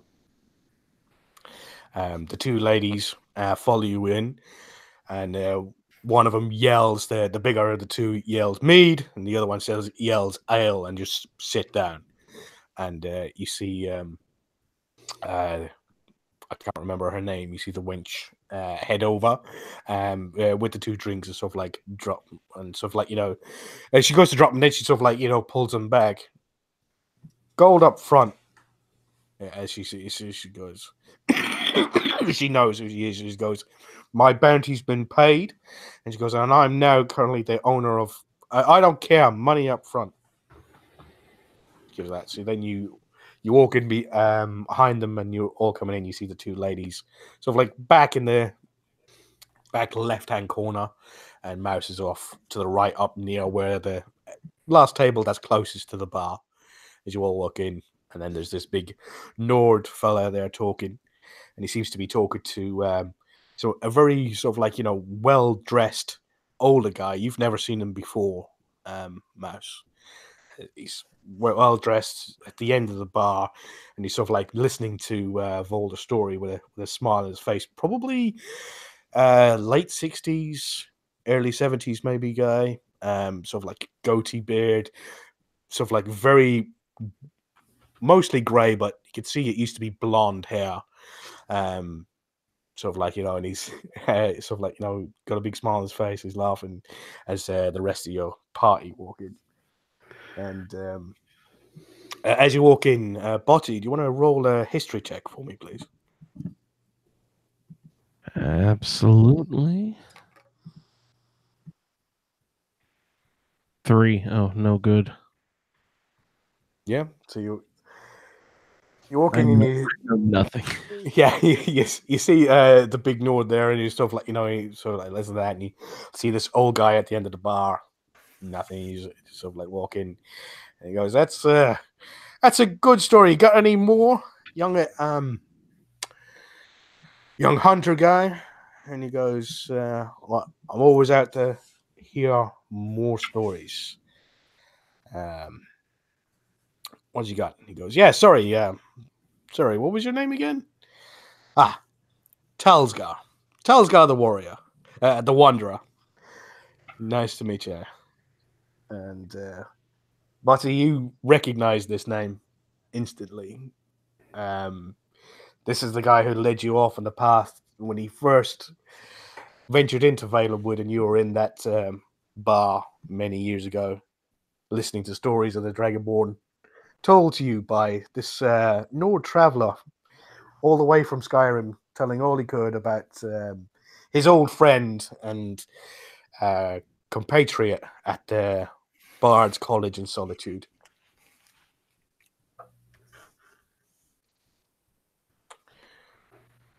So that's where we'll pick up next episode. Thank you very much, everybody, for listening. I'm not sure how long that was, but I can see my eyes are kind of draining, and yeah, it's late over there. Yeah. My notes on this particular part have seemed to made their way away, so I'm gonna hunt those down before we start getting into that. But welcome back to Full Crease. You've definitely made some friends in the area, but looks like there's new neighbors are moving in. The plot is definitely thickening. And let's thank you very much. And, if there's anybody in the YouTube chat, thank you very much for joining us. Sorry, I haven't been able to look at it. That's all right. Frater and Adam were there, and they're both still there. They were wrapped. Totally wrapped in cling film. There's no perverts. No, they both just commented it was fun, and Frater said, "Great show, guys." So, thanks for listening. Thanks for hanging out. yeah. Yep, guys. thanks. Yeah. Later.